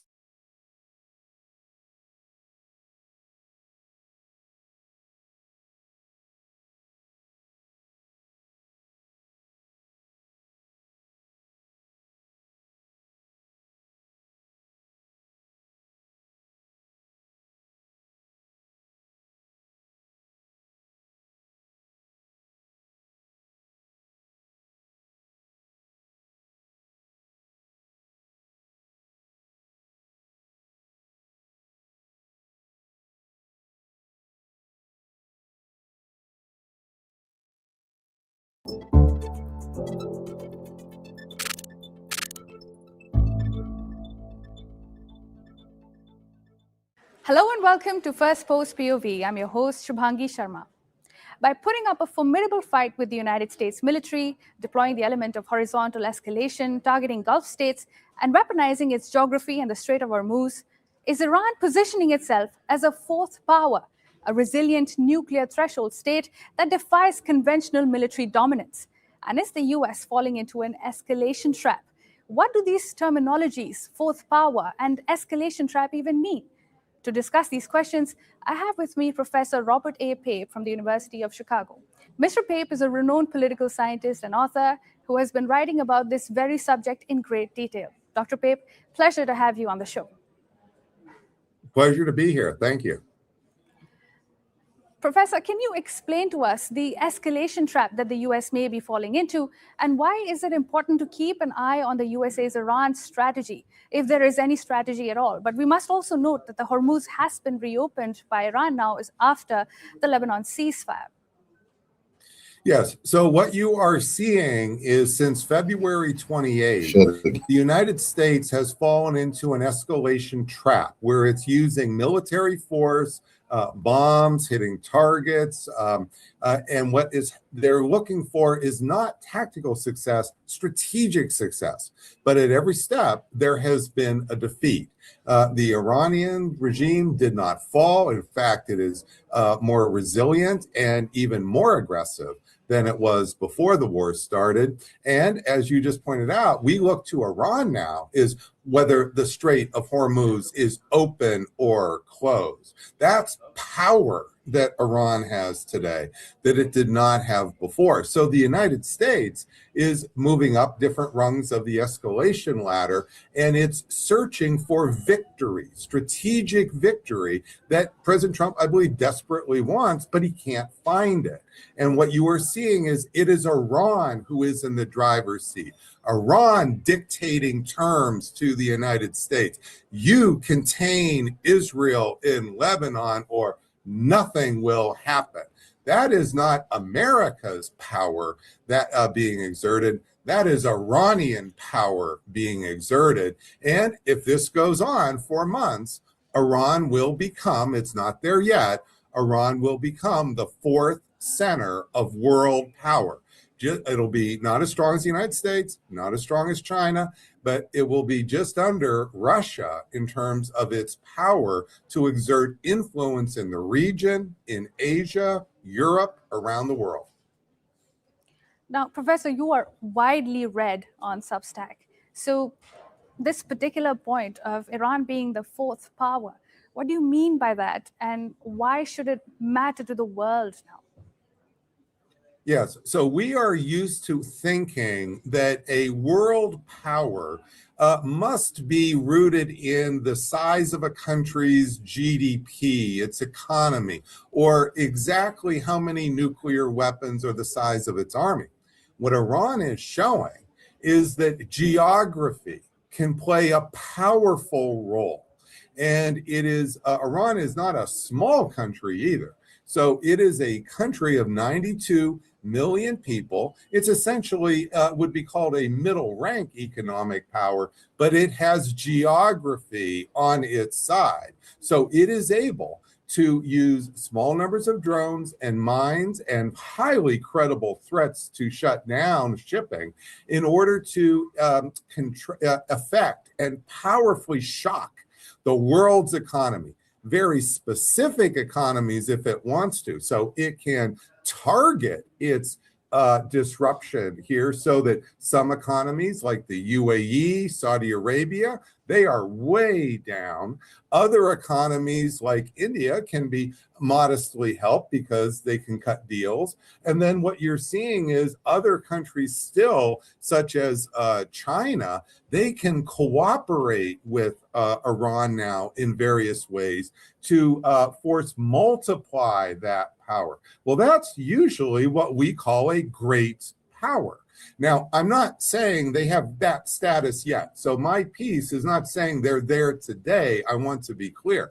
However, this goes on for months. There will be lots of money coming into Iran's coffers. If it goes on for a year, it's hard to believe they won't have a nuclear weapon one way or the other. And so you really will see the emergence of the fourth center of world power. And it's not going to take 10 years or 20 years. It's happening. And notice in your very description, just before I came on, you're saying, well, let's look at what happened. We have a Lebanon deal. Well, that only happened because of Iran. That didn't happen because the United States thought that up. And then you also said, well, you just told me, and I didn't even know. They've opened the Strait of Hormuz. I have no reason to doubt you because they are the power that controls that so heavily. You see what I mean? So this is really their power coming into play.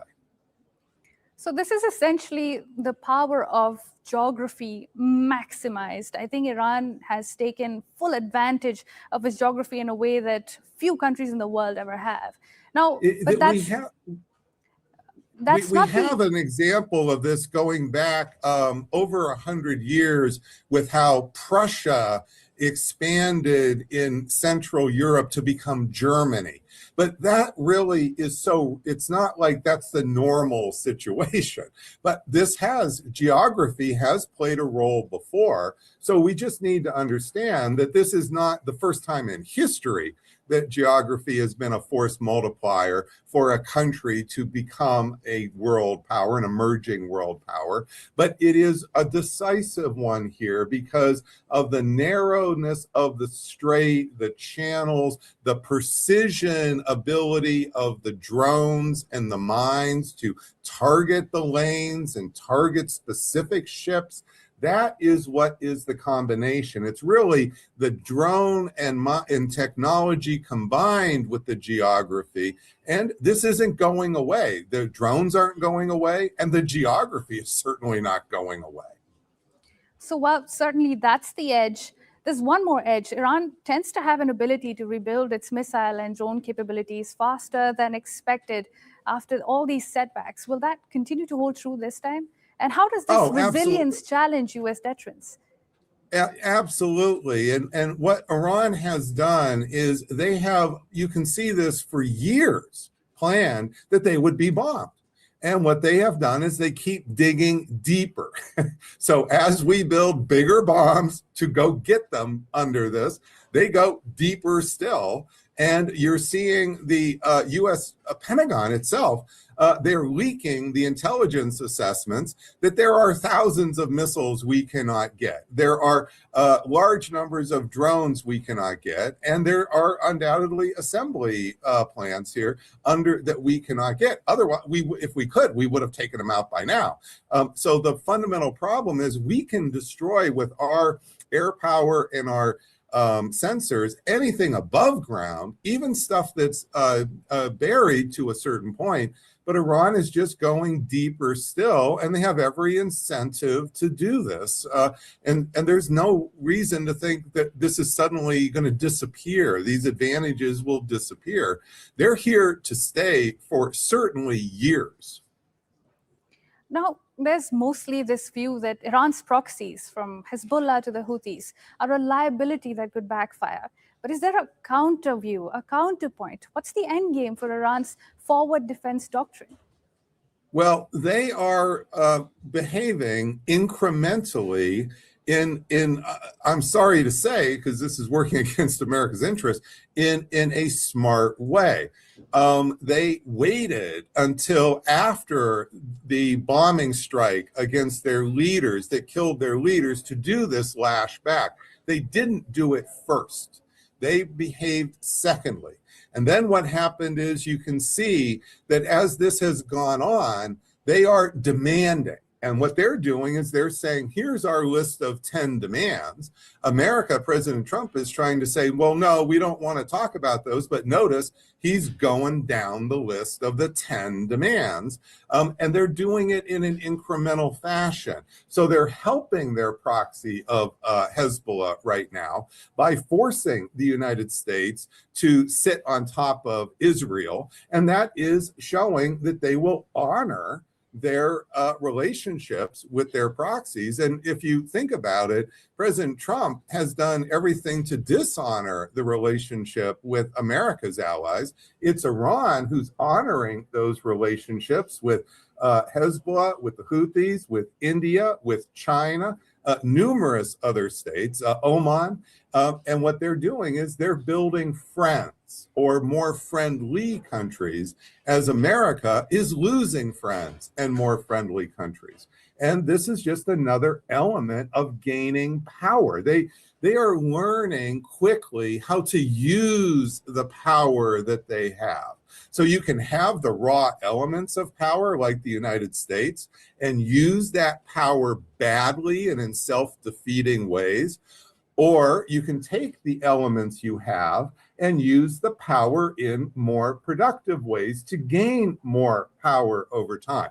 This is what you see between the two rivals here. And Iran is just demonstrating that it is not losing, it's winning. And as it wins, it's using its power. And the United States, my goodness, think about that, compelling Donald Trump to militarily contain Israel here. This is a really striking element of Iran's power. That's also true when it comes to their communication strategy. It seems like Iran has more takers and backers in the world than they did when the axis of resistance was in focus. Can you comment a bit on that? Well, so this is an element that your listeners may not know because I haven't talked about this, but for years I studied thousands of videos of ISIS and their communication strategy. We even brain scanned people watching those videos. And if anybody wants to look up the phrase scientific reports, that's the journal that this was published in, very scientific studies. And what you see with Iran is they have gone a very clever way in their propaganda strategy, because what they're doing is putting out these comic videos online that are making fun and humiliating President Trump and the West. And they're doing it in very, very smart, sophisticated ways. Humor is one of the biggest ways to go at your opponents. Not everybody understands that, but it has been well known as a highly effective strategy in the past. And this is one of the big tactics that Iran is doing. They're not just simply being brutal and being aggressive. They're using a lot of of smart elements here, and we've got to catch up. We've got to stop pretending that they're a pipsqueak country, that we're sitting on their throat, right, that they're dumb. No, we're up against a real opponent here, and we've got to stop treating them like they're the AAA league. Absolutely. Also, I had a question on this naval blockade, which is a new part of the American playbook. And this is being executed right now by the US Navy. Can this lead to greater escalation, especially in the future, a prolonged American military presence in these waters? And what threat does it pose to itself and the region? Yes, it is a new threshold that is being crossed primarily because it engages China in a way that the other elements have not.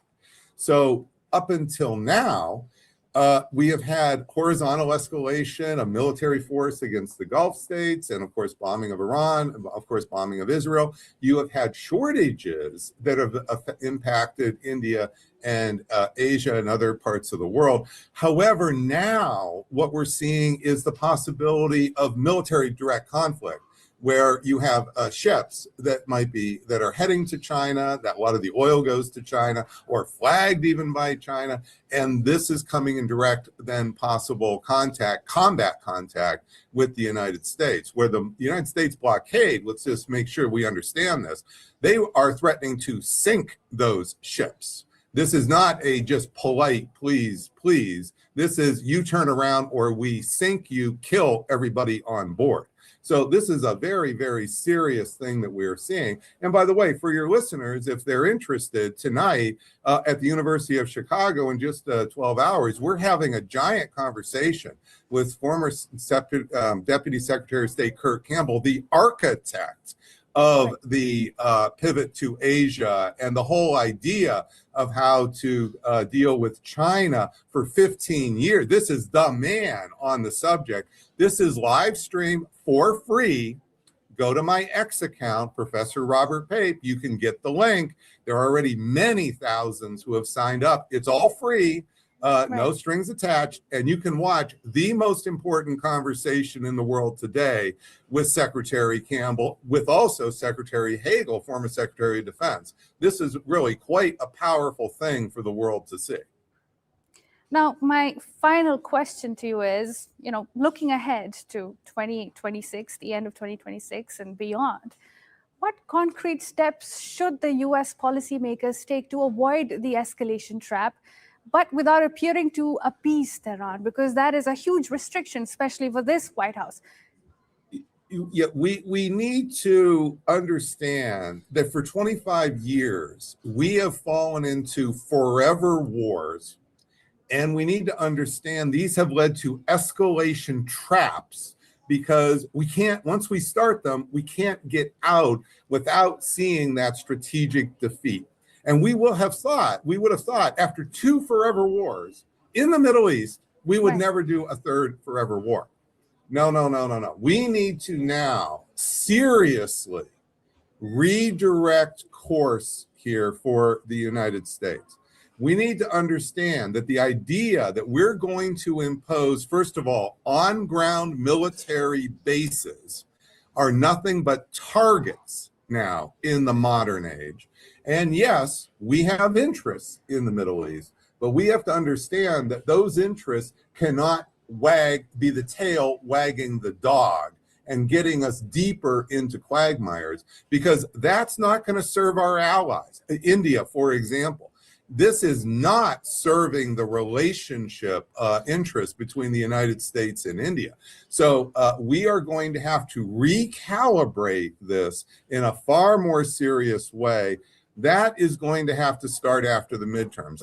I'm between now and the midterms, I'm sorry to say, we're very stuck in this trap, and I'm already going to be talking about this here. So the Substack's not going away. I'm going to be giving more talks and even bigger speeches on this issue as the time goes on, because we need to understand we've now seen those forever wars were not one-offs. We're continuing to do this, and this is hurting our allies and hurting America. Right. Now, finally, firstly, the Substacks should continue coming from you. They're very enjoyable to read, very insightful, so thank you for that. But I'd also like to know your views about India's possible security, and the peacekeeping role that they can have in this region. Well, so there is no doubt that India can play a very, very important role. And I would just say that you're seeing that it's in India's interest to not just let Pakistan be the prime broker here. So the big advice here is, yes, it's very, very important that the oil and all the resources India needs, it's so crucial. I can't even imagine the pain that India is going to go through here. So I really have nothing but it's tragic what's happening.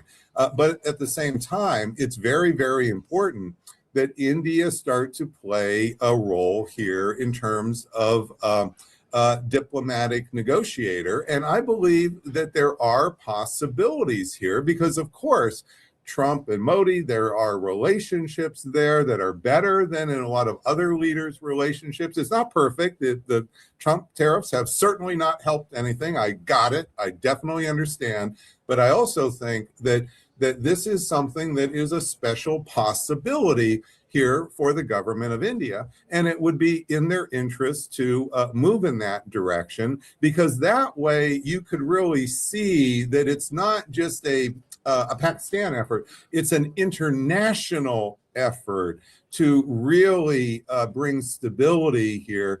And it's something that isn't just a one-off. It's not just about extending ceasefires. I'm sorry to say this issue is going to go on for years. And so this is just, and I think it's important for India to get a little bit more in the game. Well, certainly one of the reasons why India faces constraints here is because of the unpredictability of the Trump administration. Definitely, that's one of the reasons. It may be, just to be very, very blunt here, it may be that for the next few months, there's really not a great set of opportunities here. That's why I'm trying to say this is going to go on. And I'm already talking to you about 2027. And I realize we have so much to get through between now and then, but it is a mistake to forget 2027 is going to be here. One way or another, it's going to be here. Absolutely. So we need to start talking about that, and that includes India as well. And that doesn't mean you ignore what's happening right in front of your face. I'm not saying that whatsoever. I'm just pointing out that we now understand this isn't just a temporary tempest in a teapot kind of crisis. Right. This is emerging as a true long-term issue that equals worrying about 2027. And that's really what I would say to your government is I definitely understand the rockiness of what's happening right this second. So I don't literally mean the prime minister should pick up the phone and try to no, I really didn't mean that. I'm talking about a longer term policy here. Well, those are very deep insights from you, Professor Pape, and it was a pleasure talking to you, and thank you so much for your time. Absolutely, and thank you, and I wish you and your country all the best.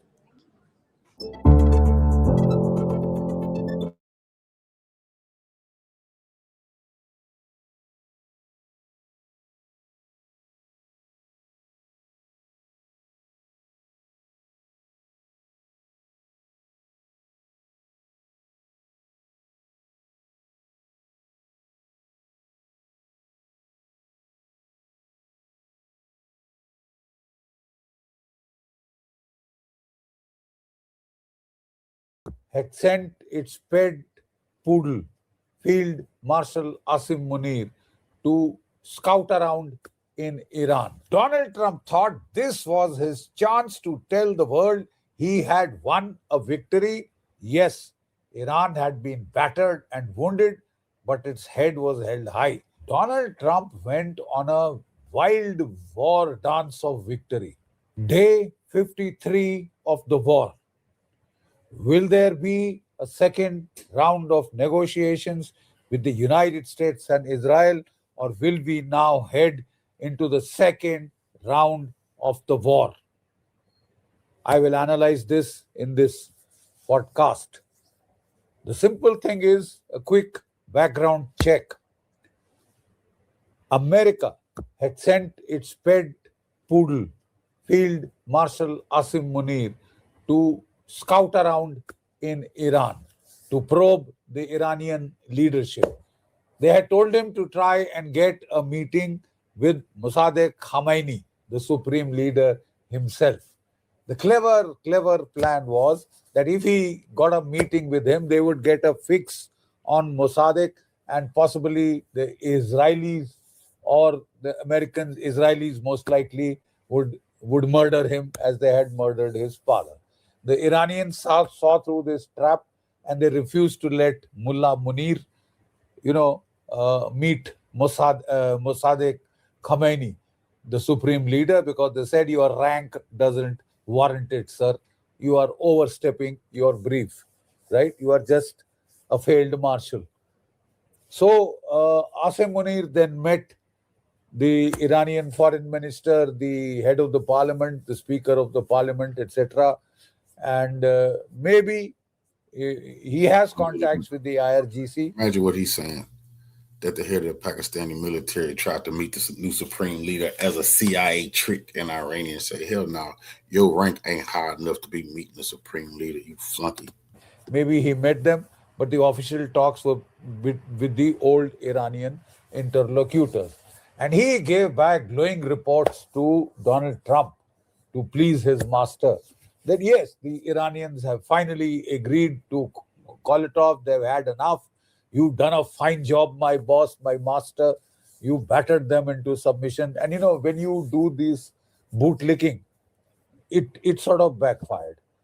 Donald Trump thought that the Iranians had it based upon the feedback of his favorite field marshal, his favorite Pakistani poodle, who he felt had met the Iranians face to face, and therefore he was in a position to judge what they were doing and how much they would fight. And the glowing reports that the basic liquor sent his master, convinced Donald Trump that he had won the round. So, the sticking points of the Iranians was what? Then the sticking point was basically that Israel has not honored the ceasefire. It is continuing its attacks in Lebanon. We had said they must stop, they must stop.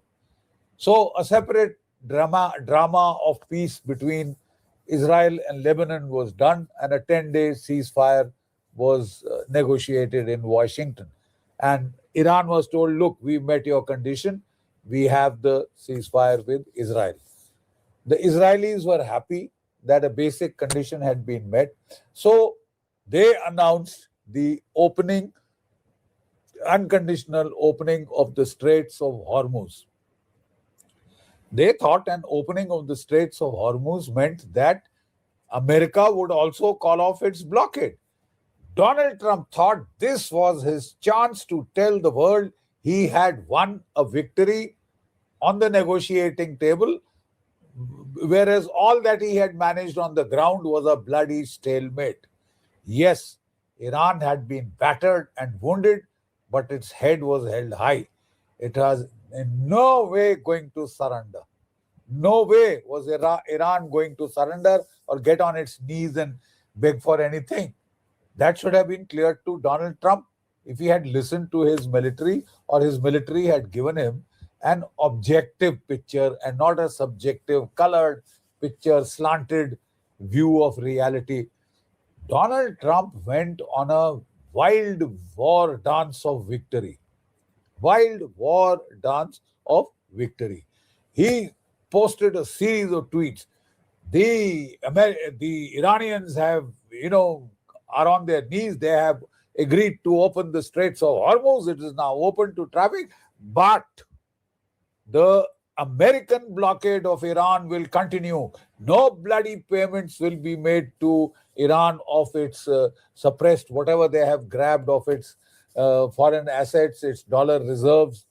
Favorite American trick, to just $300 billion Russian reserves, eat them. $8.3 billion of Iranian dollar reserves, grab them.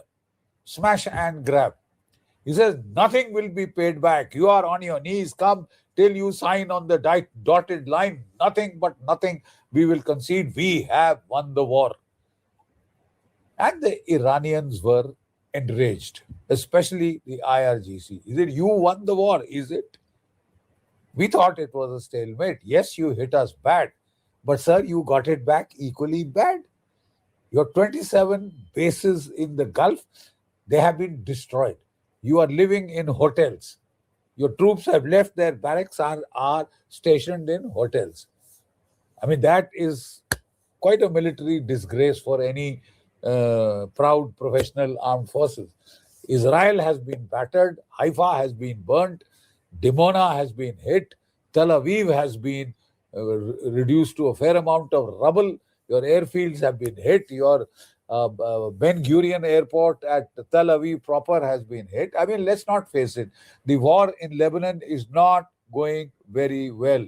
3 divisions had crossed into Lebanon. They have been stuck 6 to 7 kilometers inside. They have not been able to penetrate, lead anywhere up to the Litani River. They have taken fairly heavy casualties. There have been a number of ambushes of the Mirkava tanks using very huge IEDs on the LTTE pattern. You've suffered losses. And I mean, I'm sorry, there is no victory. For the simple goddamned reason that you cannot win only by the application of air power alone. It has not happened anywhere in the world, not in World War II, not in Vietnam, not in Iraq, not in Afghanistan, to name just a few cases. I mean, the military analysis of past battles clearly highlights this particular fact. To win for enforce a regime change, grab their enriched uranium, destroy their missile arsenal stockpile, you will have to put boots on the ground. The honest, goddamned truth is that the United States does not have the number of troops it would take to fight a ground war in Iran. It would need anything up to 500,000 to 1 million troops, 500,000 to 1 million troops. For that, you will have to order a draft, conscription. You don't have those troops. Number one. Number two, even if you have the troops, America lacks the stomach to take those casualties. And why should it? Simple question. They have nothing, America has nothing at stake except that, Donald Trump wants to make his friend Netanyahu happy. He wants to be the enforcer of Israel. Israel, quite obviously, wants to dominate the region politically, militarily, be the local Middle Eastern hegemon. And it is depending on Donald J. Trump to be its enforcer. I'm sorry, Donald J. Trump, with the use of heavy military, air power, naval aviation, has failed to get a clear-cut military victory. Now, you cannot convert peace talks into a victory war dance. That is precisely what he did prematurely. And the whole drama, the cheap drama, backfired. Within minutes, the Iranians were incensed. They simply told their IRGC, go right ahead. And the IRGC opened fire on the first two ships that were exiting the Gulf of Hormuz. They said, we are back to the old status. If America is not lifting his blockade, we are not lifting ours. So climb a gum tree. No bloody talks, no talks. We don't want the talks. You are asking for the talk. You are sending Pakistan. You are sending this Mullah Munir as your emissary. We haven't asked you for talk. You may be finished. We are not. Iran has made that clear from a number of days ago. Look, the war has been a stalemate. Yes, you have wounded Iran. You have damaged Iran's infrastructure quite badly. Yes, Iran will take 12 years to recover. So bloody what? Iran is not surrendering. Even Vietnam, you bombed it back to the Stone Age. Did it surrender? No, sir. You fled. Did Iraq surrender? No, sir. You fled. Did Afghanistan surrender? No, sir. You fled. And without putting boots on the ground, even when you put boots on the ground in Iraq and Afghanistan, you had to stage. In Iran, it was a military disgrace. At least from Iraq, you came out in good order and military discipline. Sir, without a military victory, please don't act as if you have gotten a military victory, because all that you will do is incense the Iranian side. They are a civilizational state like India. They are not going to surrender, sir. And they'll definitely not surrender in the face of cheap media gimmicks. Cheap social media gimmicks. You can go on a victory dance spree. They called off your bluff within minutes. They opened fire on the first two ships. Unfortunately, they happened to be Indian ships. People in India haven't quite liked it, but the simple fact is that no damage was done. No damage was really done. Our ships turned back and the blockade has been enforced. Thereafter, he is fired on French ship and British ships also, just to sort of make it plain that it was not India that he was targeting. There is a lobby here. This is our time to please Donald Trump. We must compete with this bootlicker Asim Munir, and we must lick their boots. We must lick their boots and make sure we get into the competition to win the favors of Donald J. Trump, Jr. And, there are some people trying to suggest that the Indian Navy must go and do the dying for Donald Trump. Donald Trump's aircraft carriers have fled. Somehow there is a section of, America lovers, America firsters here in India who want to commit the Indian Navy to fight the battle which Donald Trump has lost. What have we at stake? I mean, this is utter nonsense. This is utter nonsense. Donald Trump started this war. Did he ask us? Did he ask anybody in Europe? No, he didn't. Now that the dying is started, he wants Europe to do the dying. He wants India to somehow be dragged in. I'm sorry. I mean, we are not that big fools. I mean, let's be quite clear. Those who are in the United States batting for Donald Trump, you can continue to do so. India takes its own decisions in a very matured and measured way. We are India first and foremost. Our national security interests take precedence. Right? So where are we going from here? The latest turn of events is quite amusing and interesting. Al Jazeera has reported that Mullah Munir picked up the phone and talked to his boss, Donald Trump. Donald Trump doesn't listen to his military. He doesn't listen to his generals, but he listens to this field marshal. Why? Because he feels he's talking directly with the Iranians. He knows their moods. He knows this thing. He'll tell me, and I'll use that information to make a monkey out of the Iranians. It just failed. It just backfired. So Mullah Munir told him, the Iranians are not coming, sir. You spoke too soon. You let the cat out of the bag too soon. I told you in confidence, this, that, and the rest. I had given you glowing reports that they have had it. You are so strong. You are so great. I mean, what a war leader you are, sir. After Hitler, we have Donald Trump, etc., etc. All his bootlicking had backfired. It had made Donald Trump overstep his achievement and go on a war dance of victory when there was no victory.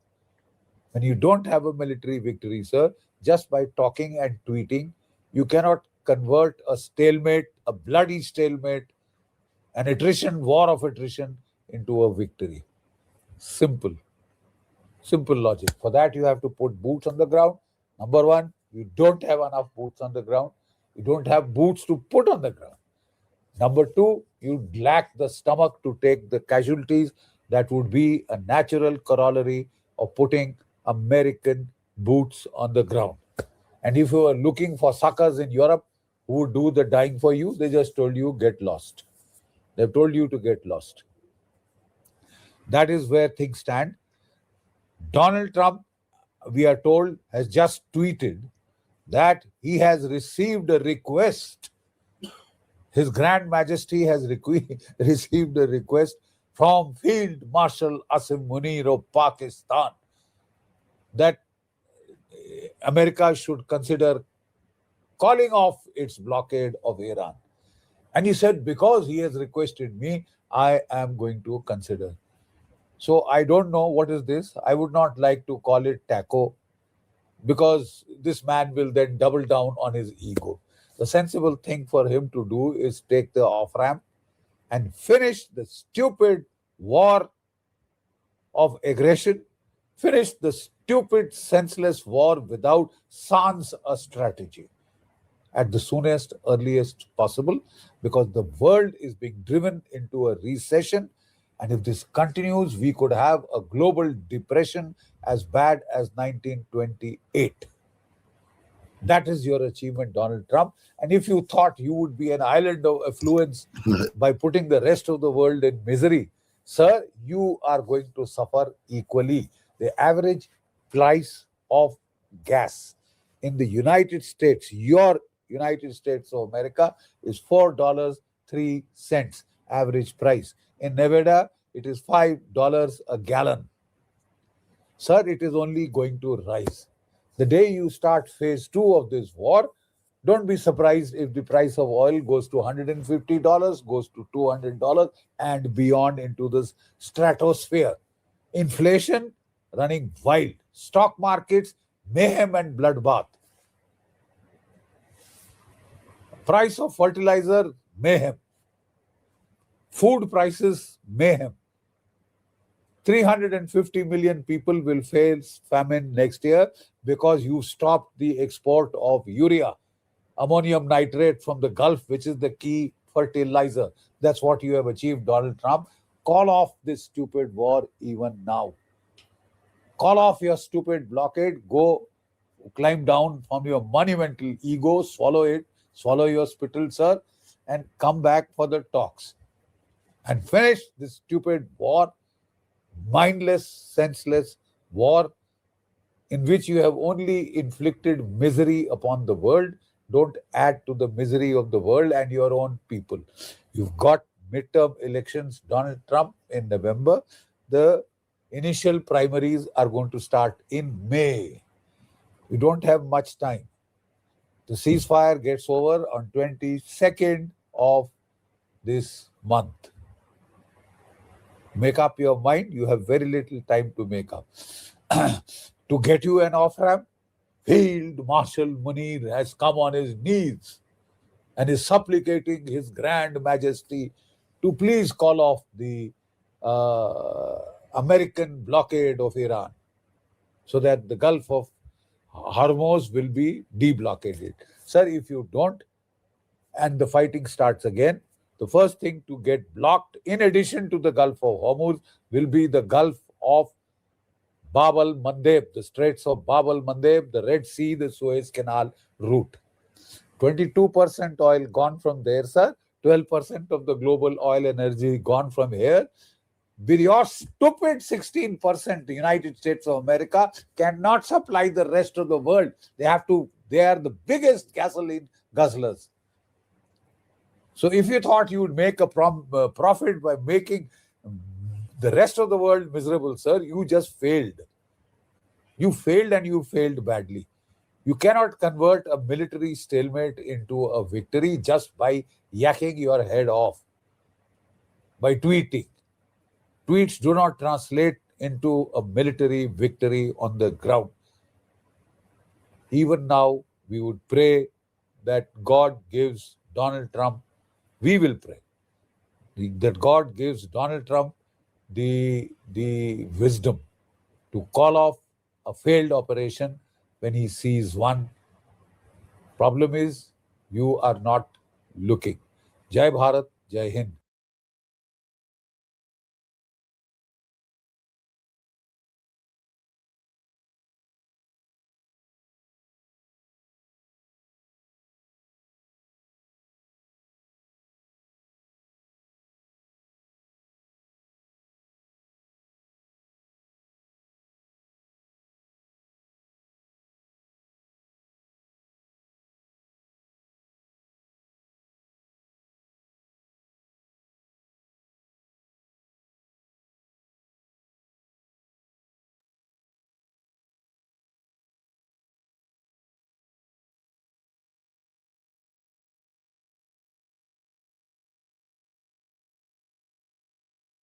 Atrocity photos of themselves destroying. That video of the IDF soldier desecrating by decapitation the statue of Jesus on the cross? Well, I wasn't surprised at all. It was, first of all, a tribute to the work of the journalist Yunus Tirawi, who is sort of an open source researcher. And all he does is he follows the Instagram accounts of Israeli soldiers in Gaza and southern Lebanon. And they proudly promote themselves doing this on their Instagram pages. Some of them even post these kinds of atrocity photos of themselves destroying homes on dating sites inside Israel in order to get dates. That's how just absolutely demonic this militarized culture is. So I wasn't surprised, but it was such a vivid illustration of what Israel has done and has done since 1948 to the indigenous elements in its midst, whether Christian or Muslim. I mean, we have to remember Israel destroyed the historic Al-Omari Mosque in Gaza City during its genocidal rampage throughout Gaza over the last 2.5 years. It has destroyed the Grand Mosque in Bint Jebel, which is one of the major centers of resistance in southern Lebanon, dating back to the Roman era. Just last week, it destroyed another church in the town of Chama in southern Lebanon last week. And this took place in the village of Debel, which is a Christian village very close to the frontier with Israel. And it signifies not just the religious fundamentalism that has taken control of the Israeli army, but the mentality of Zionism, which aims to eliminate all iterations of non-Jewish life in order to, according to the mission of Zionism, they have its Hebrew term, which simply means to Judaize the land. And if you go back to 1948, for example, to June 1948, when the Israeli military, then the Haganah, took over a town called Al-Birwa, which is a town in the Galilee, a Christian town, where the most famous Palestinian poet named Mahmoud Darwish was born. They detonated the entire town and blew up a historic church in the middle of that town.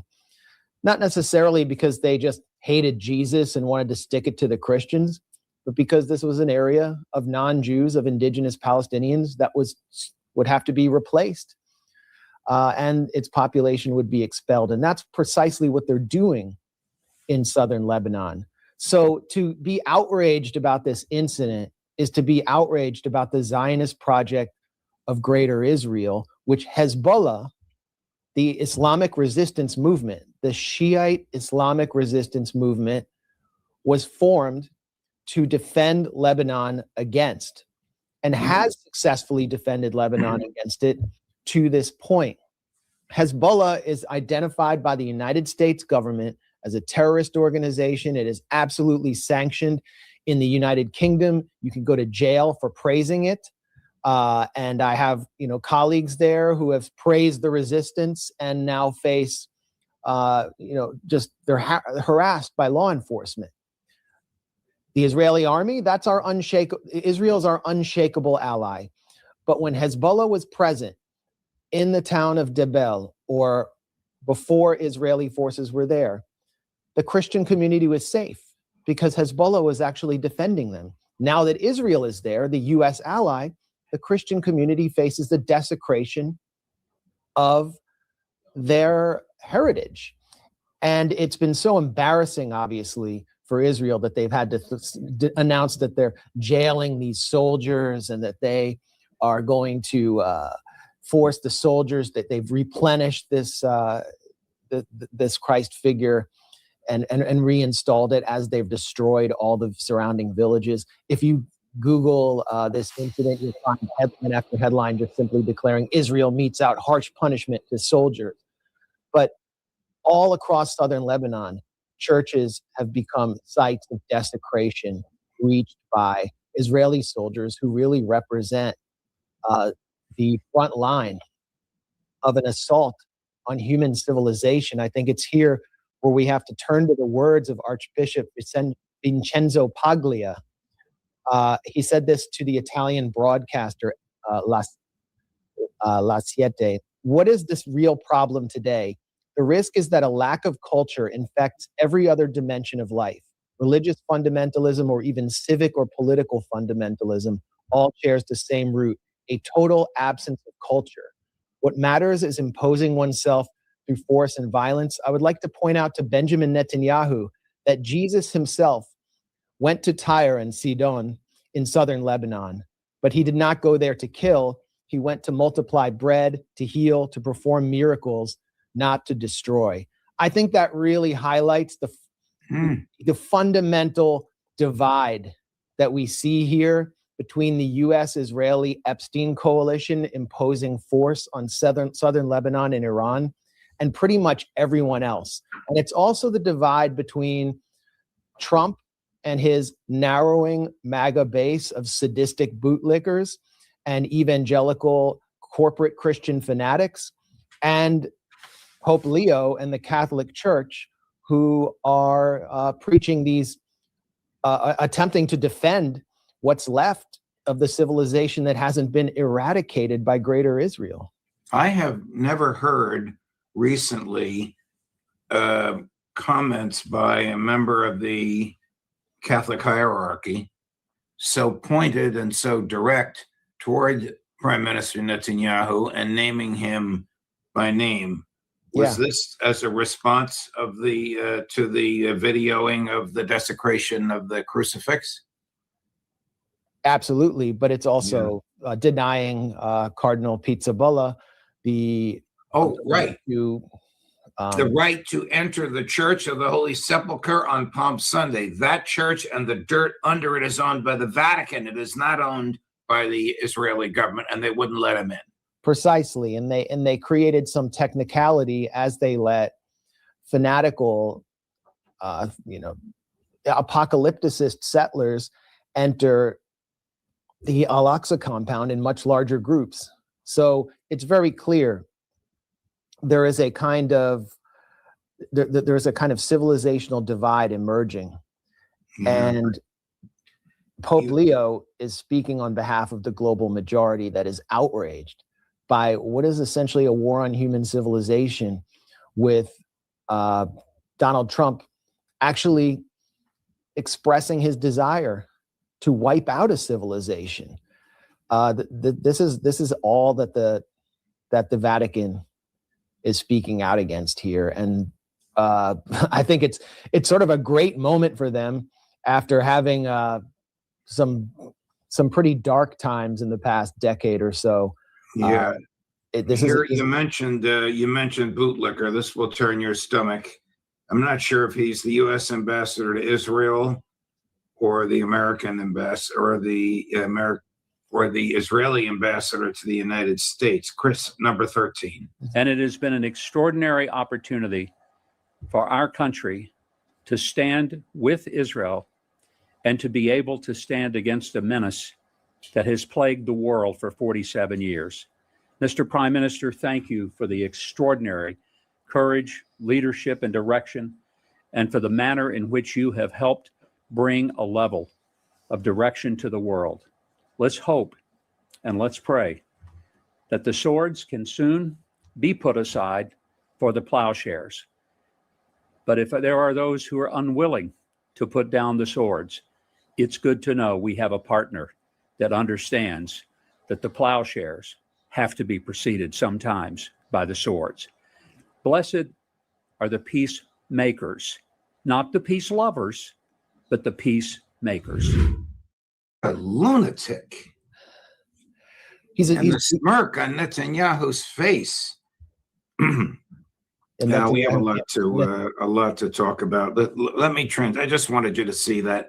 Unless you want to weigh in, let me transition. I just wanted to say maybe we should call him dual use ambassador or supplementary Israeli ambassador. Yeah, we have to mention he's standing next to Javier Milei, right? The Argentine president, who is in many, and also a representative of global Zionism, is a member of the Chabad Lubavitch cult, which populates the inner circle of the Trump mafia, and who was in Israel to basically pay pilgrimage and to offer essentially the balkanization of Argentina, as rumors emerge that he's going to provide benefits and emigration to 300,000 Israeli citizens as the Israeli water company Mekorot takes over Argentina's water.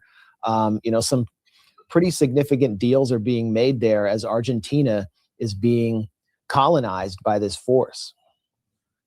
Well, were the negotiations in Islamabad last week a hoax? Well, of course they were. Of course they were a hoax. The question is, will there even be negotiations again? I don't see any purpose in it. I wouldn't, given the pattern, if I were an Iranian negotiator, I would look at dual use negotiators, Steve Witkoff and Jared Kushner, being on the roster along with JD Vance, and assume that this would just be another pretext to paint Iran into a corner to justify Trump waging some surprise attack along with Israel.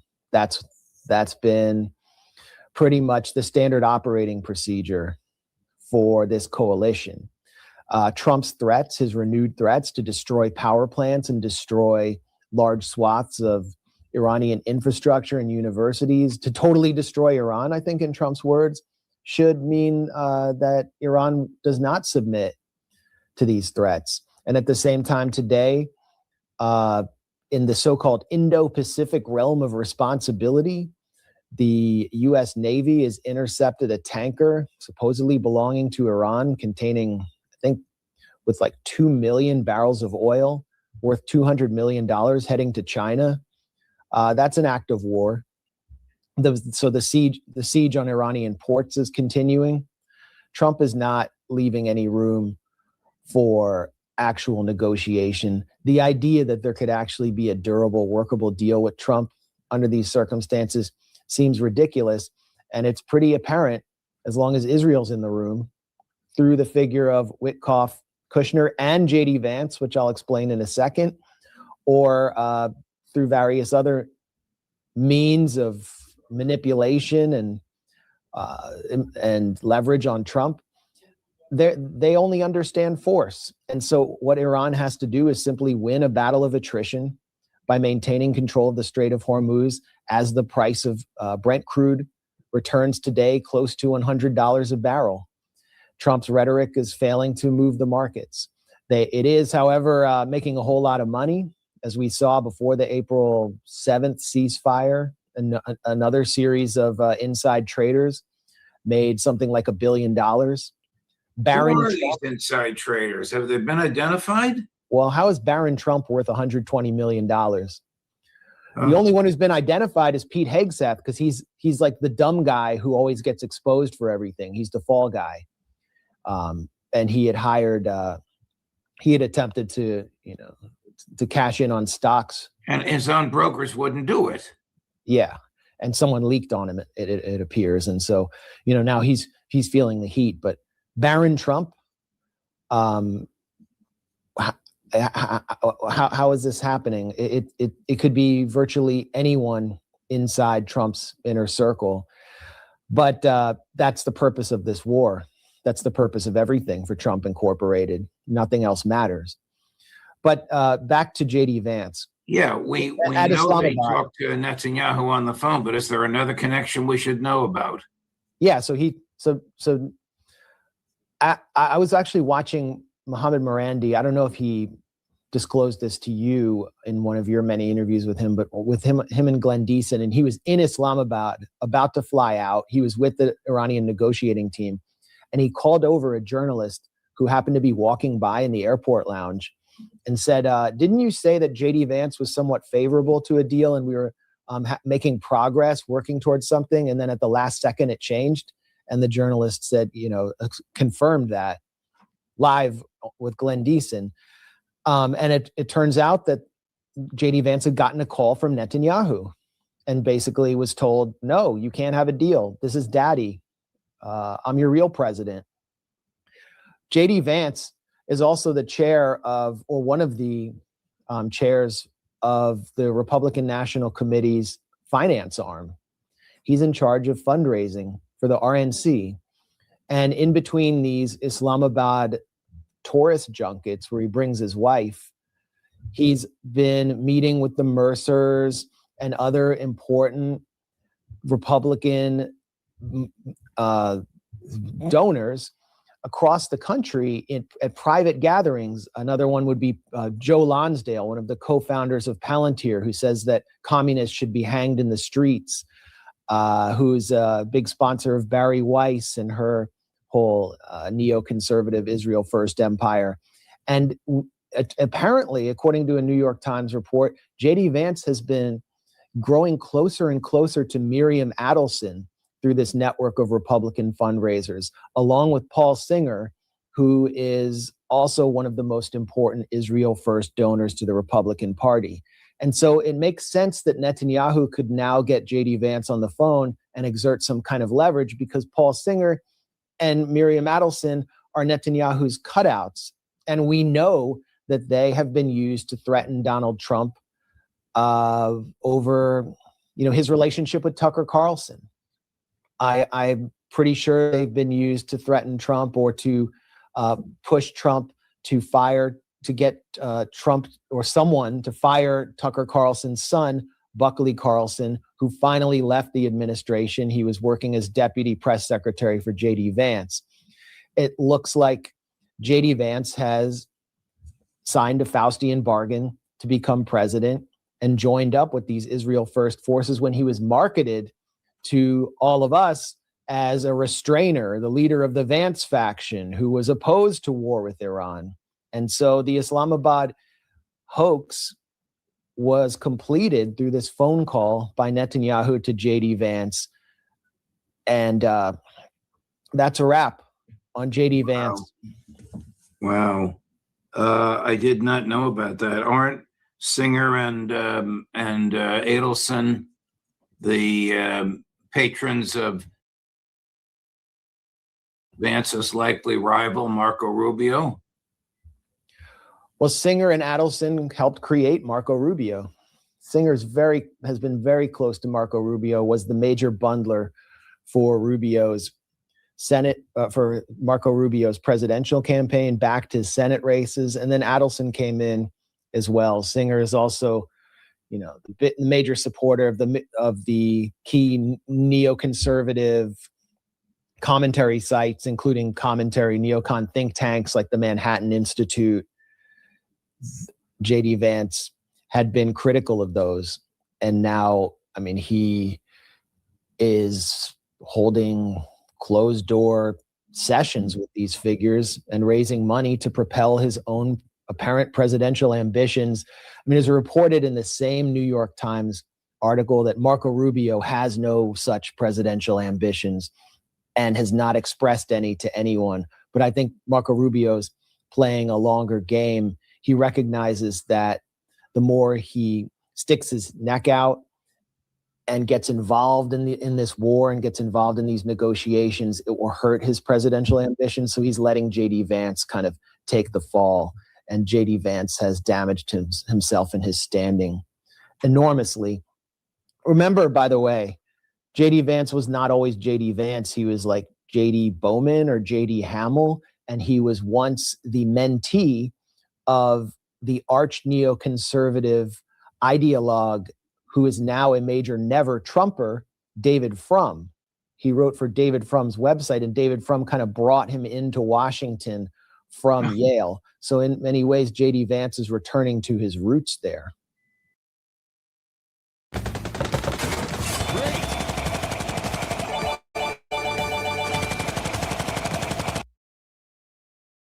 Wow.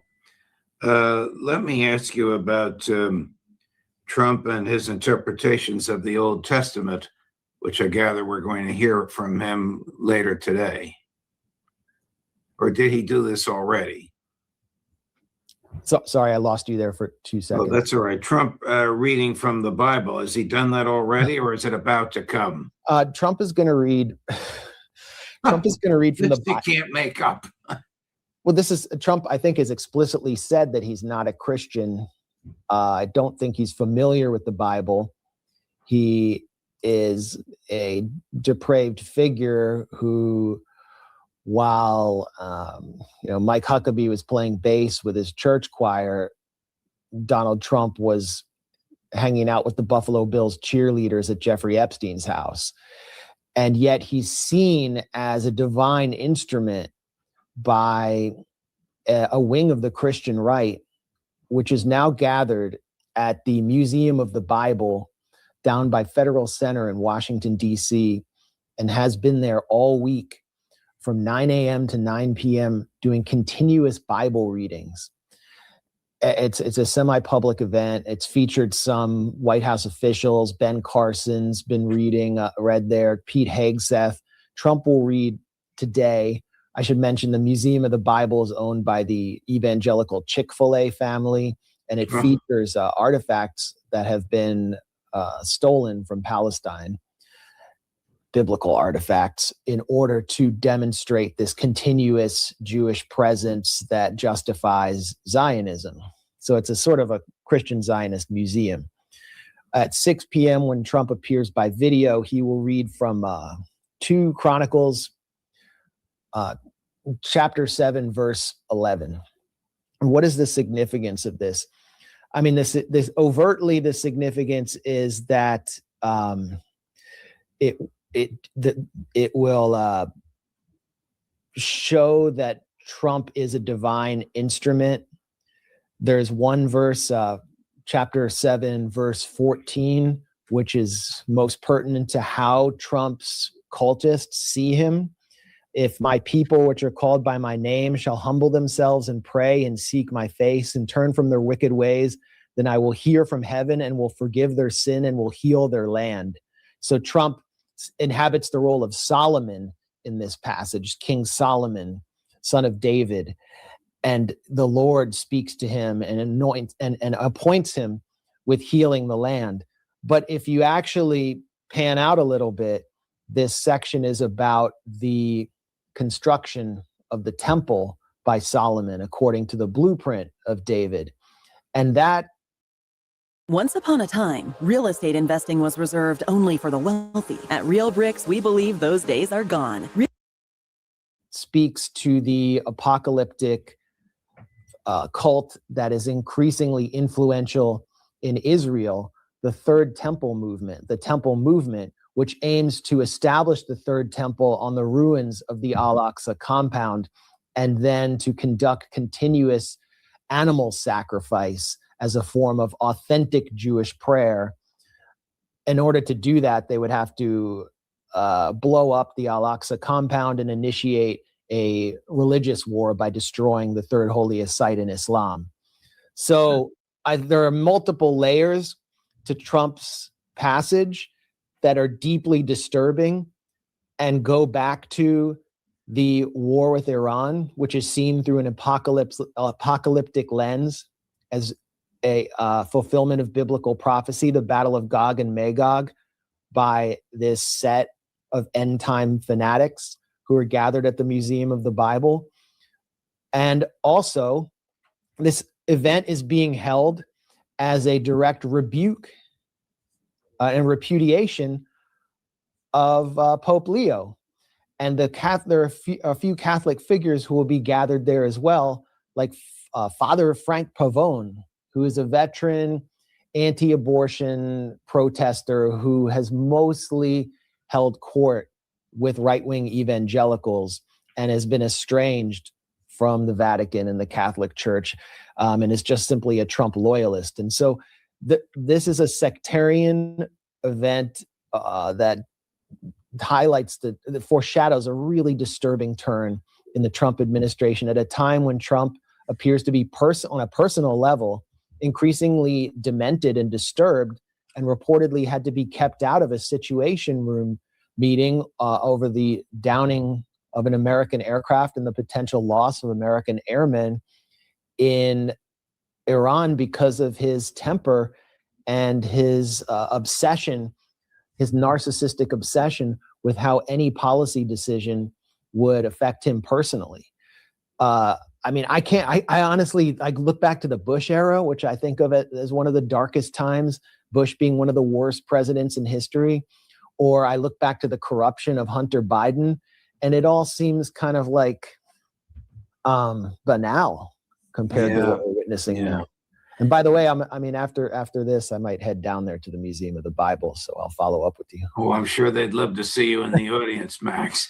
Do you give any credence to this report that Trump asked General Kane for the nuclear codes and Kane said no and left the Oval Office? I remember there was a story of during the Reagan administration, they lost the nuclear football. So, anything's possible, but I would be shocked if shocked if Trump were allowed to have the nuclear codes at this point. And